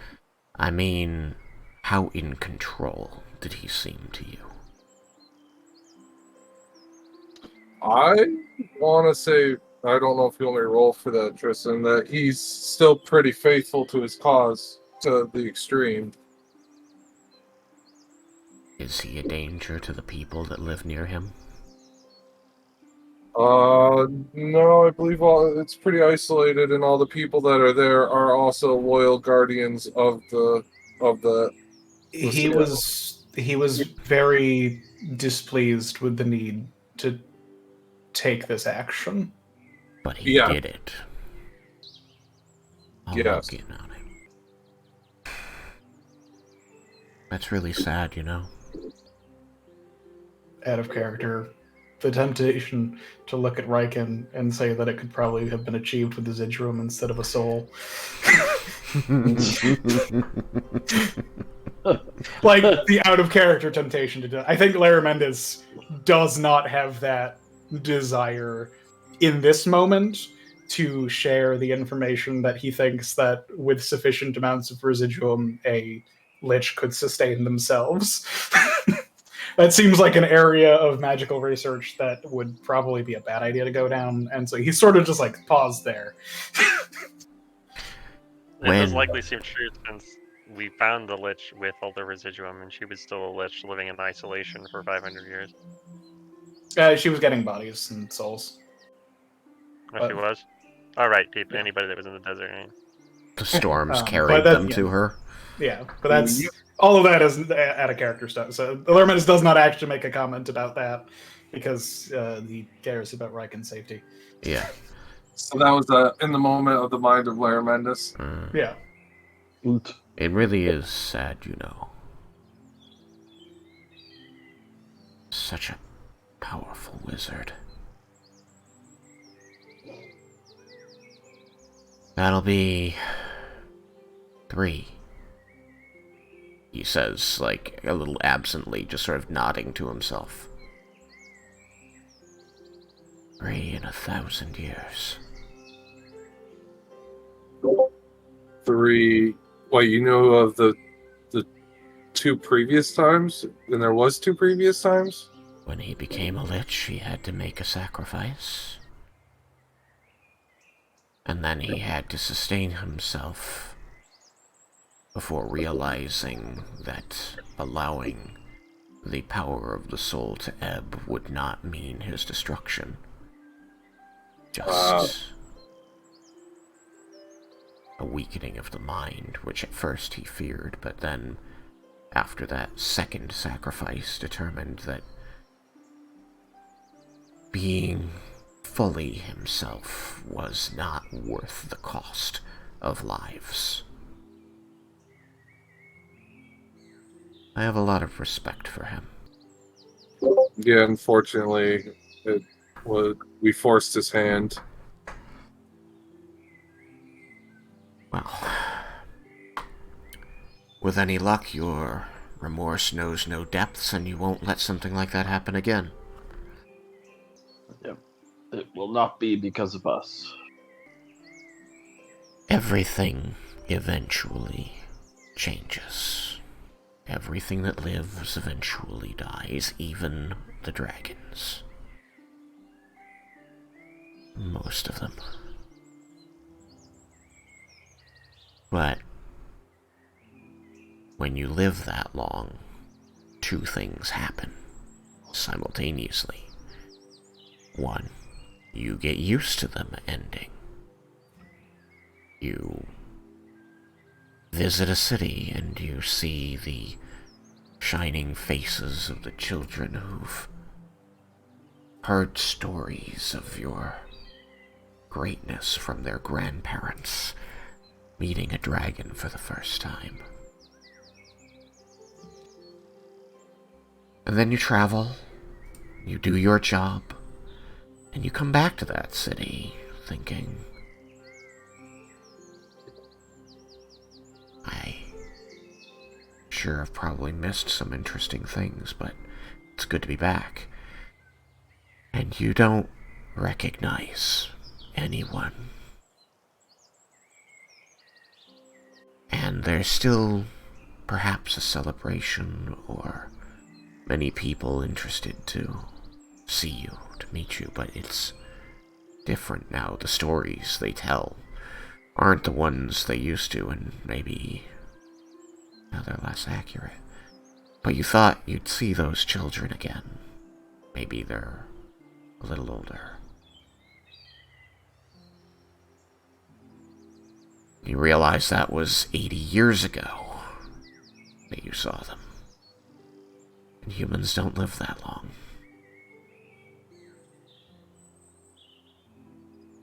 So you get used to things changing. And then at the same time, you become friends with the surroundings, the landscape, the mountains, the trees, the lakes, the oceans, or some of the longer-lived beings. And you also get used to things not changing. And it's a weird place to exist.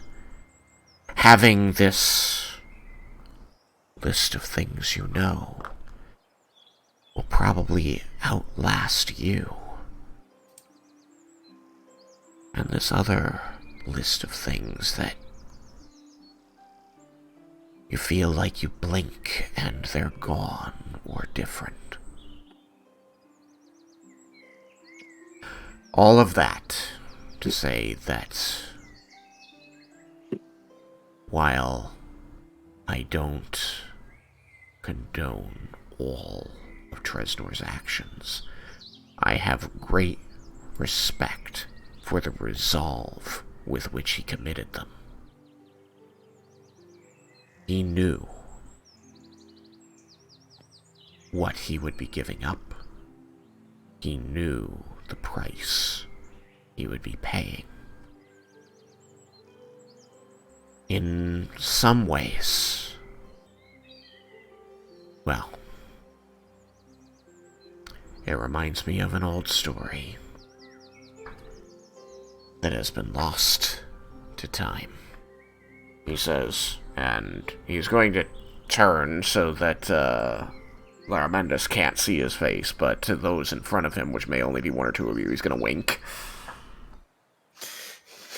I think the people who are on that side of Dorill, like Laromendis looks like extremely expectant, like eager, and then like when the pause after that is a little bit longer than would be like dramatically appropriate, just like crestfallen.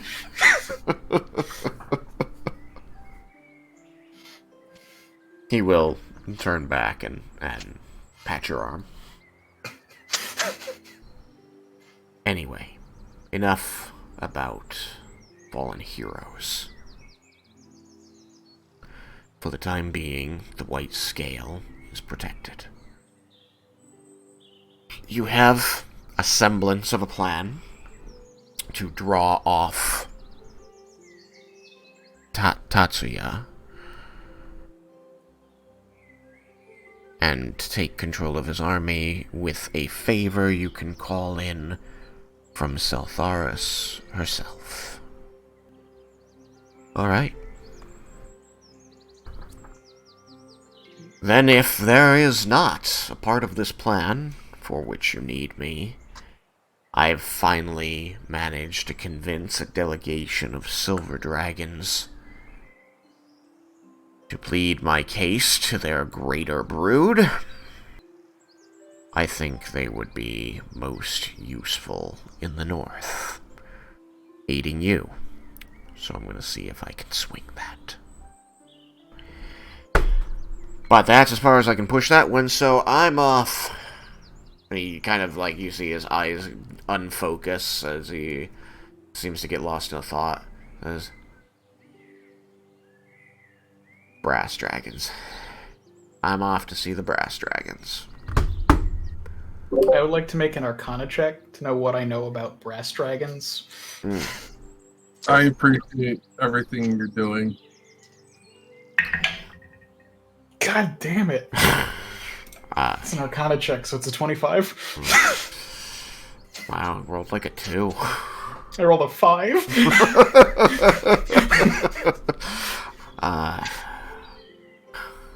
He seems like he wants to respond to you immediately, Yuki.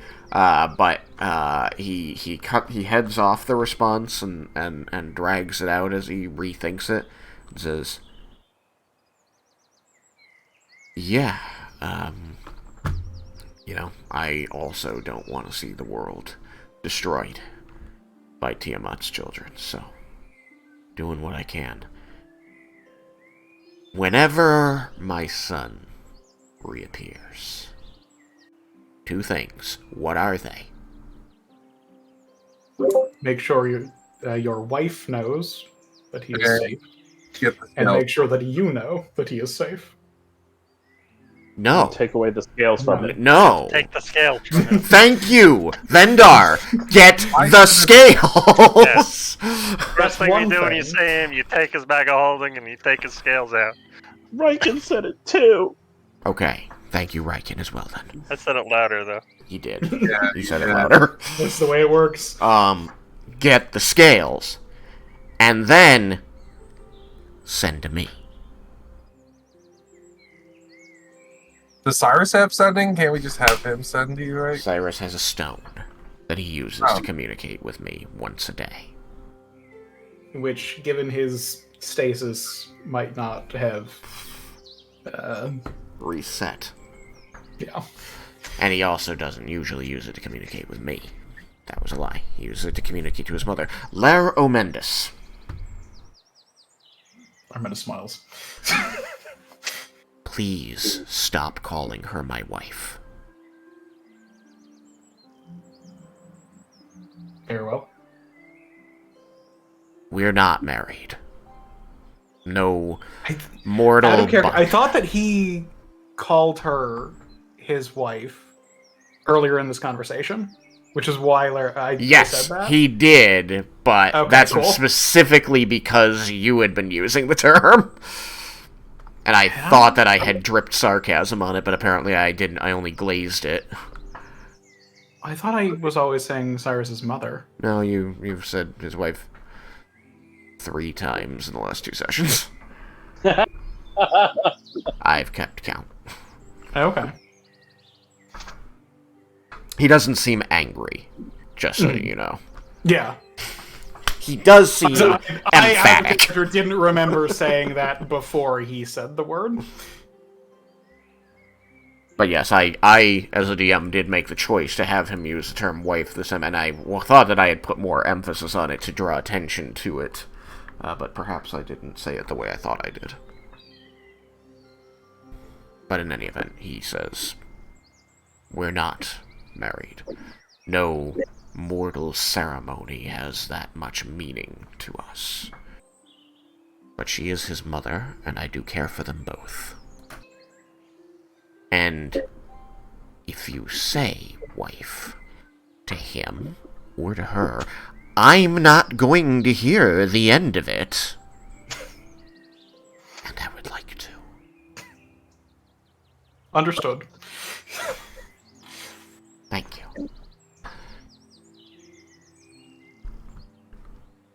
Never before has there been a mortal that I was more at odds about devouring.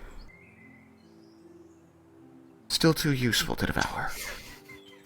Laromendis looks like concerned. And just like there's a lot going on.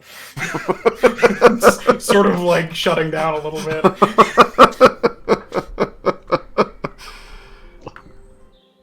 If there's nothing else for me here, I will take my leave. He looks around at the group. Well, thank you for your time and for your spells. He's going to turn to Leah and use both hands to indicate that she approach. She do, very carefully.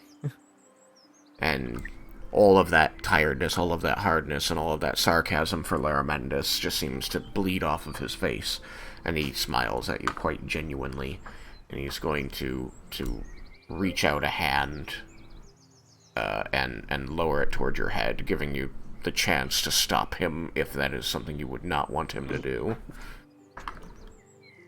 She doesn't. Okay. And he's going to rest the palm of his hand on your head. You see that he is, grown into a tall halfling again so that he can do this.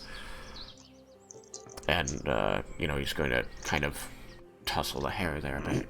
And he'll look into your eyes. You see his the gold orbs of his eyes reflecting your face back at you. As he says, how's the head, little lady? Oh, it's good. Brain is still there. Yeah? Nice and tight. I didn't leave it in too loose, did I? I don't think so. You could do that. Could happen. He laughs. No, it was a joke. Just a joke. Very good. Well. Have you fully recovered from it?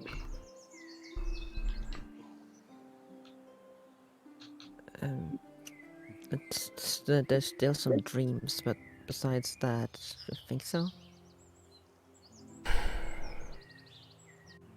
I am sorry that there isn't anything I can do about those. It likely has to do with the manner in which things played out. But I do hope that in time, they will settle off and leave you be. Maybe. But right now I'm focusing on what's important. He's going to nod. And he'll say, very good. Well, I'm glad that you're still with us. As a gold dragon, I feel that quite a lot of the things I do affect the lives of the people of this world, but honestly, being able to reach in and make things better for a single person in a meaningful way is much harder and a more rare occurrence than you might expect. And so I say again, I'm glad I was able to help you. I'm sorry it happened. It's fine. I'm still very grateful. He's going to, let the hand that was tussling your hair kind of fall to the side of your face, and he's going to just sort of rub one thumb along the cheekbone under your eye and give you one last smile, and then turn to the rest of the group and say, "Alright, well, that's it. All the time you get with Dorill. I'm off to see the Brass Dragons." 25 on Brass Dragons. You know that, like Gold Dragons, their aspect is fire, which may make them more useful or less useful in an icy environment. There's ways that they could be very useful, and other ways that they could be less so, since, water and fire are kind of, they don't go together. But you also know that they tend to be like the white dragons of the chromatics. They're the lowest on the hierarchy of metallic dragons for, like, power. But unlike white dragons, which are animalistic and feral in a lot of ways, brass dragons are very friendly. Okay. They are very sociable creatures, and with your knowledge of arcane magic and the hierarchy of dragons, you know that the other metallic dragons kind of look at this as a weakness. Mm-hmm. That they have a harder time separating themselves from the affairs of mortals, or are more likely to become entangled in a way that is unhelpful to both dragons and the people they're trying to help. Okay. Cuddly little disasters. I'm helping! No. Everything's on fire behind them. Look, when all you've got is fire breath, everything starts to look like kindling. Do they not have sleep breath? I thought brass had sleep breath. Brass dragons have fire breath, but they do it in a line. Okay. So, gold dragons have a cone of fire, and brass dragons have a line of fire. Which is weird. It's just not as good. Yeah. True. I just imagine them spraying a jet of fire. They just spit fireballs instead of blowing like a cone of fire. Yeah. So like a flamethrower, it's just a ball of fire. No, it's like Godzilla. Yeah. Yeah, it's big Is that energy. also how they fly? But, yeah. So he seems not entirely enthusiastic to go talk to a bunch of, teddy bears. But with that, he'll, kind of indicate the box, and say, maybe keep that up a while. Whoever was looking for you is pretty determined. That seems prudent. And I don't know how long the sensor was there before I destroyed it. The first one, that is.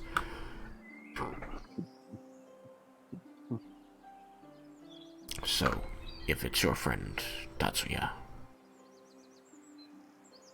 he might know something about your plan. Not be good. Nope. Oh well. He's, going to head over to, the door. He's gonna leave out and disappear through the wall of the,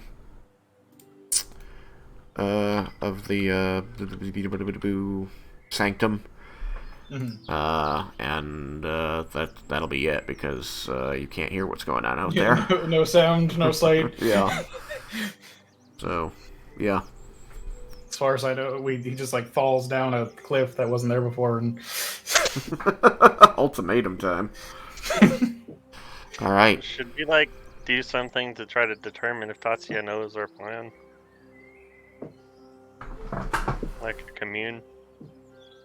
I think we can likely just assume that he does and act fast, Well, then we should probably do that. unless people think that there's more that needs to be discussed before we discuss with him. We could also do it on the way. I mean, there's no on the way. We go to a demi-plane, we pull him into the demi-plane. There's a There's a little bit of time if I need to cast the Mirage Arcane. True. But it's not like we're marching somewhere. We're going through a portal and then he's gonna cast some spells and then we're pulling Tatsuya through a portal.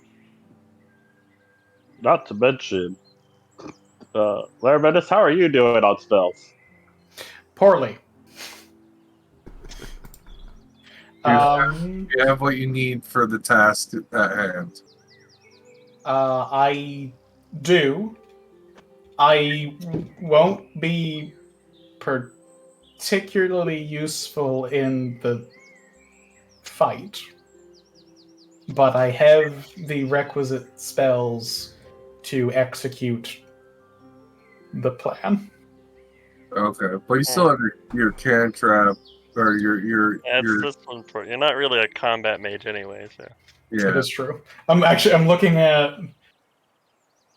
I'll have my 6th levels and my 5th levels, and I really the only combat spells of those that I have are Bigby's Hand and Nalia's Second Wind.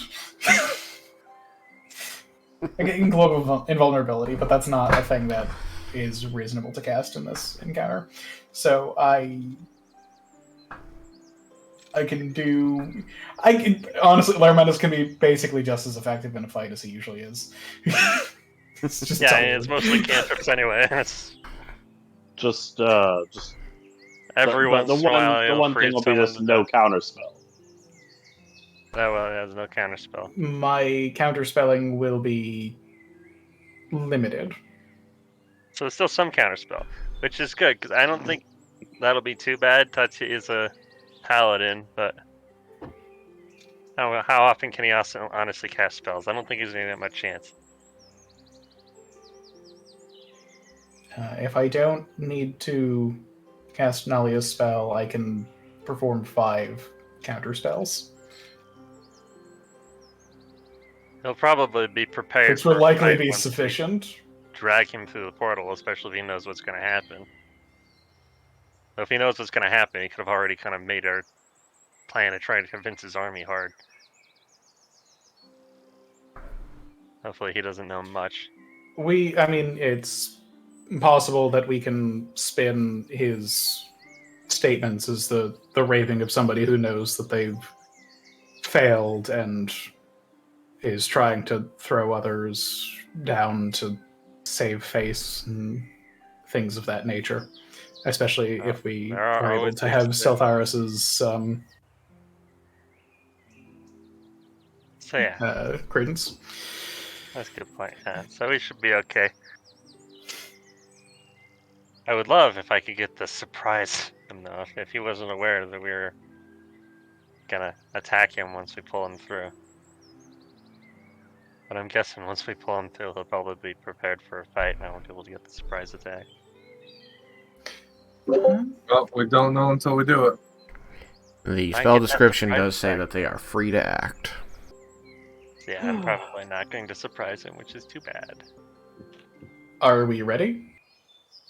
It is very likely that we will need to plane shift out of the demi-plane. Laromendis says as he turns to Leah. Or wait until tomorrow. Okay. I can do that. Should I memorize the circle or note down the circle for this place so we can easily return here? I have the circle and we can cross that bridge when we have dealt with things. Whether or not we should use the circle for it depends if I hit the sendings.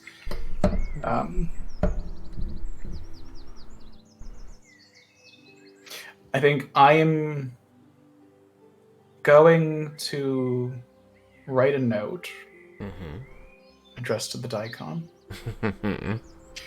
which is essentially, sum up is we're stepping away for a little bit. We will be back shortly. Something along those lines. With an apology. Do you give? I can write the I'll write the letter after the session and stuff. Sure. I'm just wondering if you give a timeline or if shortly and after a pause are the phrases you use. I think that Laromendis would probably say that we should be back within an hour or something, like on the scale of hours, kind of thing. Okay. I can. No, I just want to know Yeah. like what the gist of that time. Like Yeah, when should she start to worry? Yeah. Based on the wording you use. Yeah. So we're planning on coming back here after we do it? I thought we were going to go straight to the army and can try to convince them right after we were done with Tatsuya.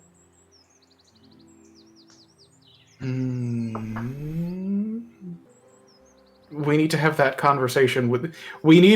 If we are having Seltharis come and help us, we need to make sure that she will be able to be there when we are.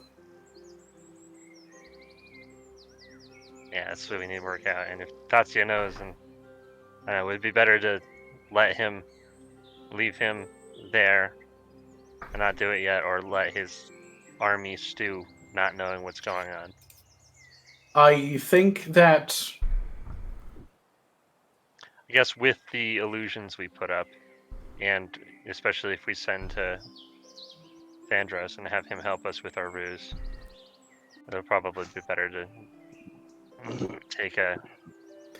After we have dealt with Tatsuya, I can take an hour to regain spell slots such that I will be able to send to people. So we can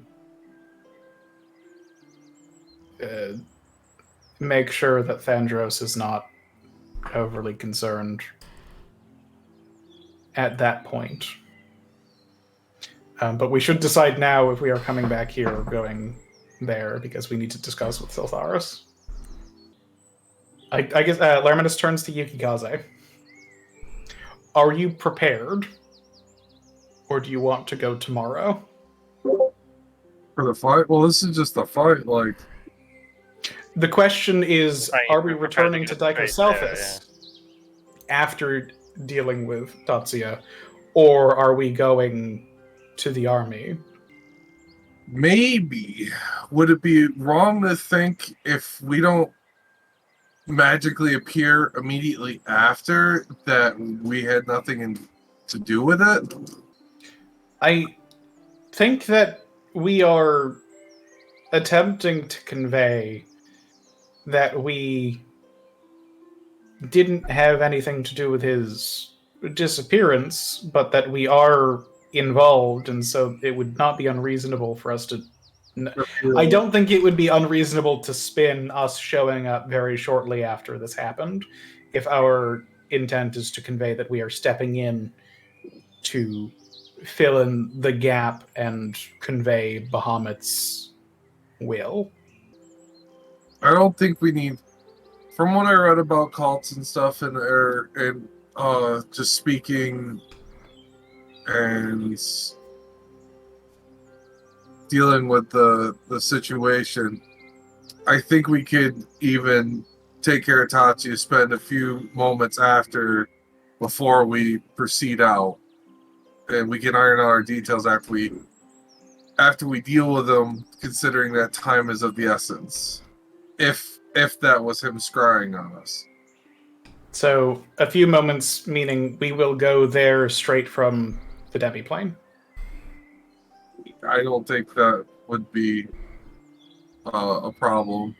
If we just spend like an hour or two real quick discussing what to say, or iron out the details of what I already have. And Alright, so we are not coming back here.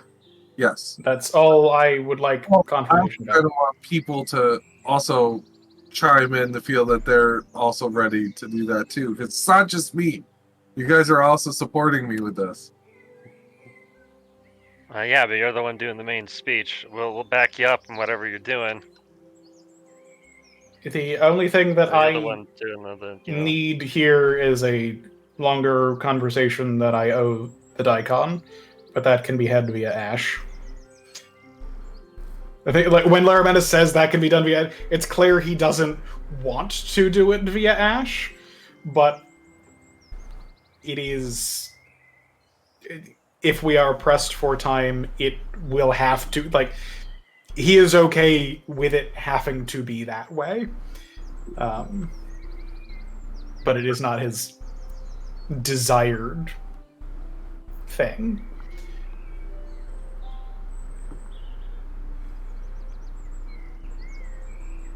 It's possible Everyone we else- could come back after we've convinced the army briefly, because we still have to coordinate Yeah, some with the rest of the nations, right? that's a fair point. Let's figure out how they've been coordinating with Nalia and Claire and my sister and such. Okay. So then I think the gist of the note would instead be things are causing our timetable to need to move up. I will send to you when things have calmed down and we can have a longer discussion about the information that I owe you. Apologies, Laromendis, something to that effect. I'll write up an actual thing Okay. to Just send you. received. All right then.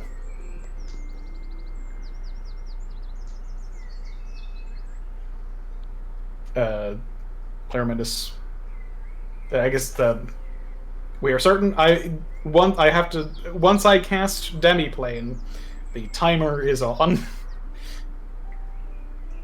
So, he looks each person in turn, and like it's expecting an affirmative and not like that everyone, the people are ready.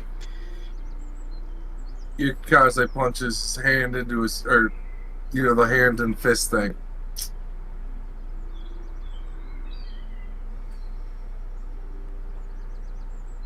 Is there anyone who does not respond in an affirmative manner? Leah nods. We're going right this Once- second. I am going to cast Demiplane now, and then I will take 10 minutes to cast Mirage Arcane, and then Gate is immediate. So Yes. The answer we is should be yes. able to have Tatsuya in the next 11 minutes. Yeah. How long does seeming take? You see, possessions. Do I have it in?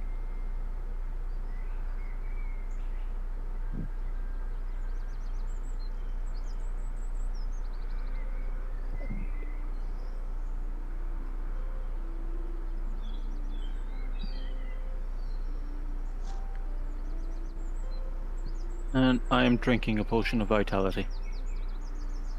Okay. You drink the potion of vitality. Just so that you know, with all of the discussion and the different things that have gone on, it is now afternoon, about 3 o'clock. You've been here for about 5 hours, so those teas, if you've had more, they would have kept you going, but you know that after 2 hours, they wear off and you start feeling sluggish again, because they only let you temporarily ignore 2 levels of exhaustion. So with your potion of vitality, that clears up all of your levels of exhaustion, so you're down to 0 then. Yep. Leah is at what she's at, which was 2, I think. I thought it was 1, It might be 1. but That was I do 2. not know. Yeah, I She think said it she was 2, yeah. slow. Yeah. Yeah. Okay. It should still be in the Discord. Yeah. Yeah, Leah gains 2. Which I think puts Leah at 1, because that was before sleeping. Yeah. Yeah. Oh, No, that was 2 after sleeping. She already had 1 level of exhaustion before she got I had this. 3 levels Oh. of exhaustion before sleeping. super shit. fun. Yeah. And she was already tired, and then she got super tired. Feeling literally half dead. Okay. You might, if we have an extra one of those potions, Leah could probably use it. No. That's too I bad. handed. I'm pretty sure I made some and handed them around. So Check your inventories. Inventories. 2 levels isn't terrible going into combat.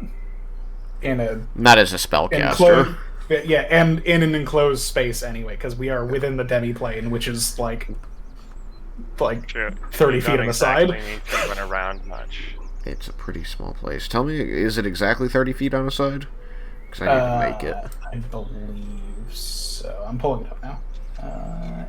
Level spells. Yes, 30 feet in each dimension. Okay. I have the debilitating potions that we made. I have a constitution reduction poison and a intelligent reduction poison. But no potions.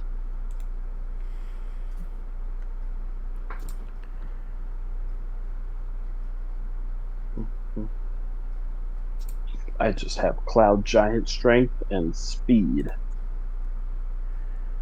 Who gave you speed? That's so bad for There your were ghosts in tummy. his blood, and Yeah. I think it was Jebel. I did I cocaine feel in like that. all my potions came from Jebel. Yeah, I mean, Jebel made the potions.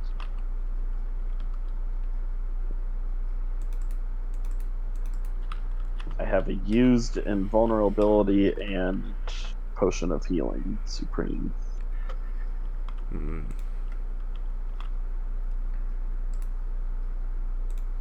but okay, yeah. If everyone is responding in the affirmative, it sounds like that is the case. Laromendis is going to step outside. Actually, Laromendis, I think, is going to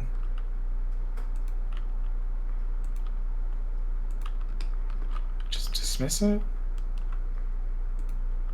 I think Laromendis probably doesn't want to leave, a hazy box in the middle of a room that's just like can't do anything. Like nothing can happen at it without like properly informing people and all that kind of stuff.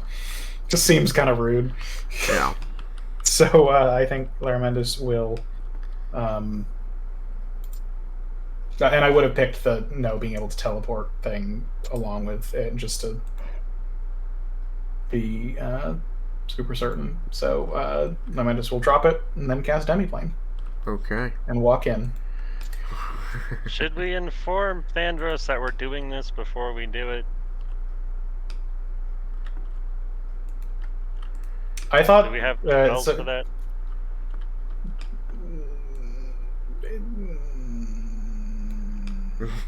Kind of. I could. I thought we wanted to give him plausible deniability. All right, that was a thing. We did discuss it, didn't we? All right.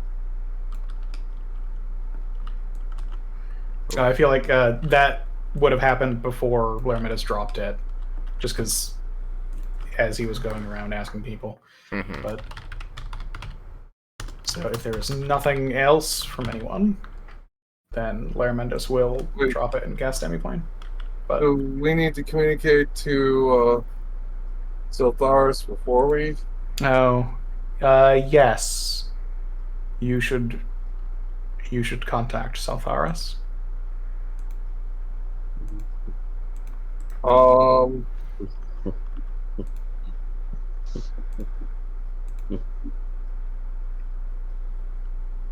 Kristen. Yep.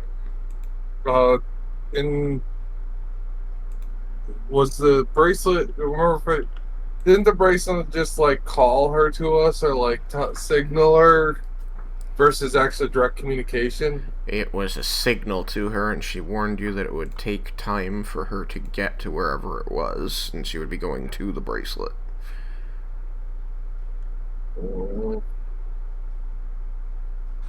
I can send to her to let her know that the location of the bracelet is not where she would need to go. There. I think that's everybody. Though, if we want we need to make sure that she knows what we are asking of her.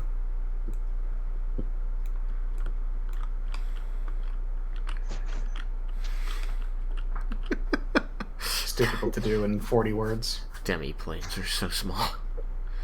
They really are.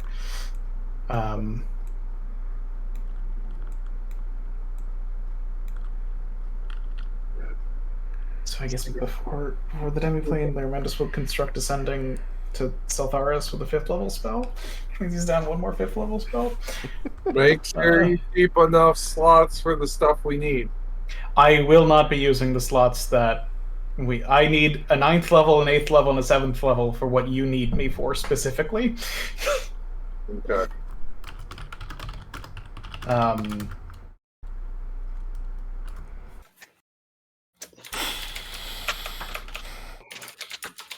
my god, so tiny. It'll be an interesting fight. One fireball would screw us all. I could dodge it. I still attune the fire with Bahamut's armor. By the way, which I believe I still have off, so I'll be gearing up. Oh, Jesus Christ. Now you're freaking gearing up. Hold on, let's take another 15 minutes, 20 minutes to get Yuki Kaze's armor on. Hey, You could help him. Yeah, I'm gonna be looking at you like you're giving me a look like I should have done this earlier, and I'm gonna give you a look like you could help me. It's going to take me 10 minutes to cast Mirage Arcane. Hold on, Raiken's got to put his own armor on. Fuck off! I think Laromendis is going to create the demiplane, tell all of you to get in it. He'll send to Seltharis, and then come in and start casting Mirage Arcane. But all of you can, begin getting ready. And also, at that point, that's probably when he would pass the note off to somebody in the Some palace servant, yeah. So all of them are in the demiplane, and the servant would inform you that she is seeing Dorill to the teleportation circle. Excellent. Thank you.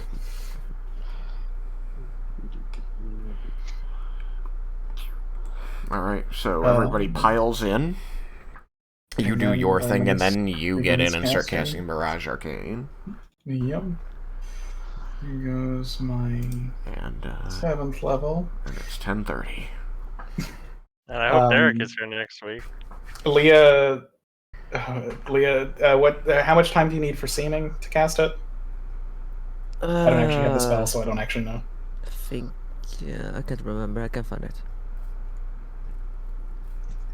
Seeming. 1 action. What's on spell? Oh, okay. Do that with that, whatever then. Yeah. And it lasts for 8 hours. Cool. But yeah. Mirage Arcane, we look like we are in a hallowed space to Bahamut. It's extremely ostentatious in all the ways that it should be, but humble in the ways that it needs to be. Okay, hold on. I This think whole I missed thing something. reminds me of the Telor disaster.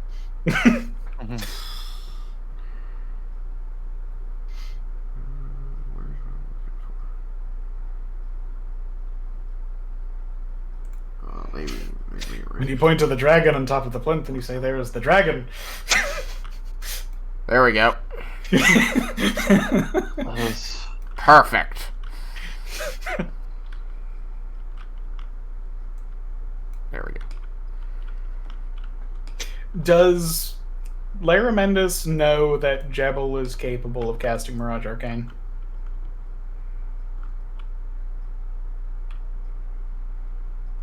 I don't know if I've mentioned it.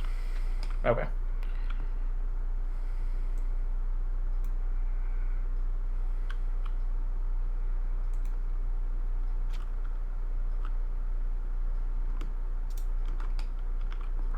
Oh, last fucking 10 days.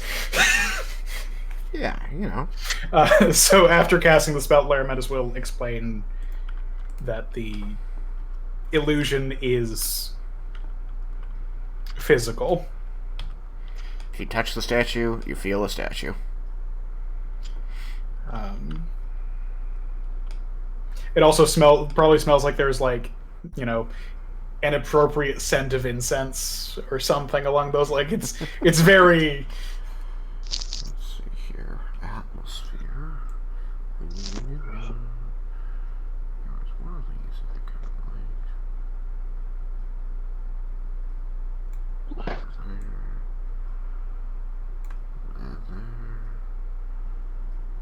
I'd have to turn the fog on, right?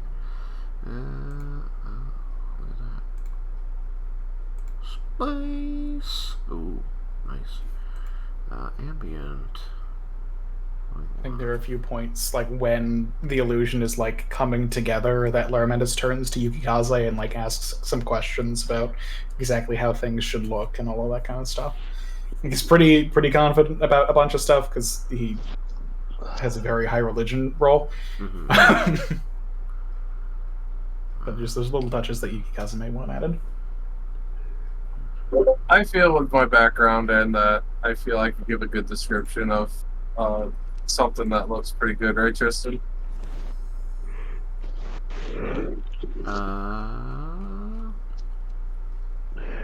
Yeah, I think so. Let's see how people feel about... Where's my apply to board button? Of course it's hidden. There we go. Ta-da! Celestial demiplane. You celestialized it. Yeah. For 10 days. And now it's floating in space. I made sure to use tiles that have a grid on them so that it's easy to tell where you can move. I think I want a little more light, though. I think I am going to wait to state that Laromendis is casting Gate until the beginning of the next session, just so we can fully agree on what everyone is doing as that's going to happen, instead of trying to like backtrack about that kind of stuff. Okay. But I hope Derek shows up. me too. We can make any changes to this you like for next time, so I'll talk to you about it sometime during the week, Sam. And yes, I also hope Derek shows up. Sorry, what was that, Jacob? I can't wait to discuss how he exploded in front of his mom. Popped like a balloon, your father said. Yeah. I did write it down. I feel like I want to read it off.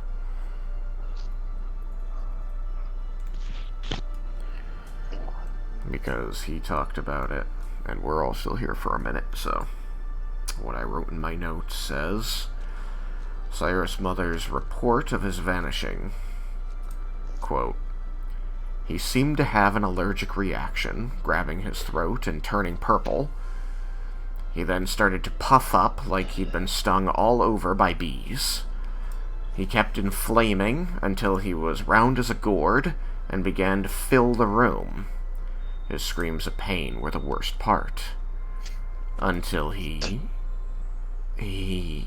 exploded, coating me and the room in gore. I ran from the house, retching and sobbing I'd lost my baby boy. Exploded like Dorill always told me he might. Alright, yeah, because of the honor. It was so much worse for when Dorill just like popped like a balloon. Yeah, but usually doesn't this stuff disappear right away? But when I re-entered my home, it was spotless, as if I had dreamed all of it. What in the nine hells did I witness? Where is my son? And there we go. I'm curious. Have you told Derek that? Nope. I've never told him any of the ways that he's been removed from the game. That's on you guys to tell him. I can't wait. Oh, he's. Oh no. No, Thing is, I don't want him. I want knowing him there. knowing Derek, he will be partly feel partly guilty and humored by this. I But he specifically wouldn't tell his mom about No, I half the want shit his we do. mom. I want his mom to be there when his mom tells him. Is that what he did this time?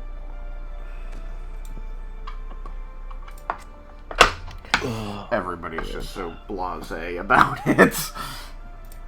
Yeah, after the third or fourth time, you're just like, whatever. It's like something bad is actually going to happen to him. And you're not going to But it's believe gonna it. be, just weird enough that we think it's just that. Well, this all goes back to the whole description. I'm drawing blank when we were talking about Trezor earlier. How he's worried about him becoming numb to death and whatnot, and time passing for him as a dragon. Mm-hmm. Kind of the same for us and Cyrus. It's kind of like, oh, he did his thing again. In a month, he still hasn't come back. Everyone goes, it's never lasted this long. Yeah. Maybe he did explode. Just commune. Is he Wonder if dead? he actually died. Yes. Oh shit! Well, me and the Raven Queen are buddies. Maybe I can get inside information. Is he good? Oh, Raven okay. Queen's just like, they're not getting this one back without true resurrection. 1 9th level spell later. Why do I even try? Like, I fucking hate adventurers.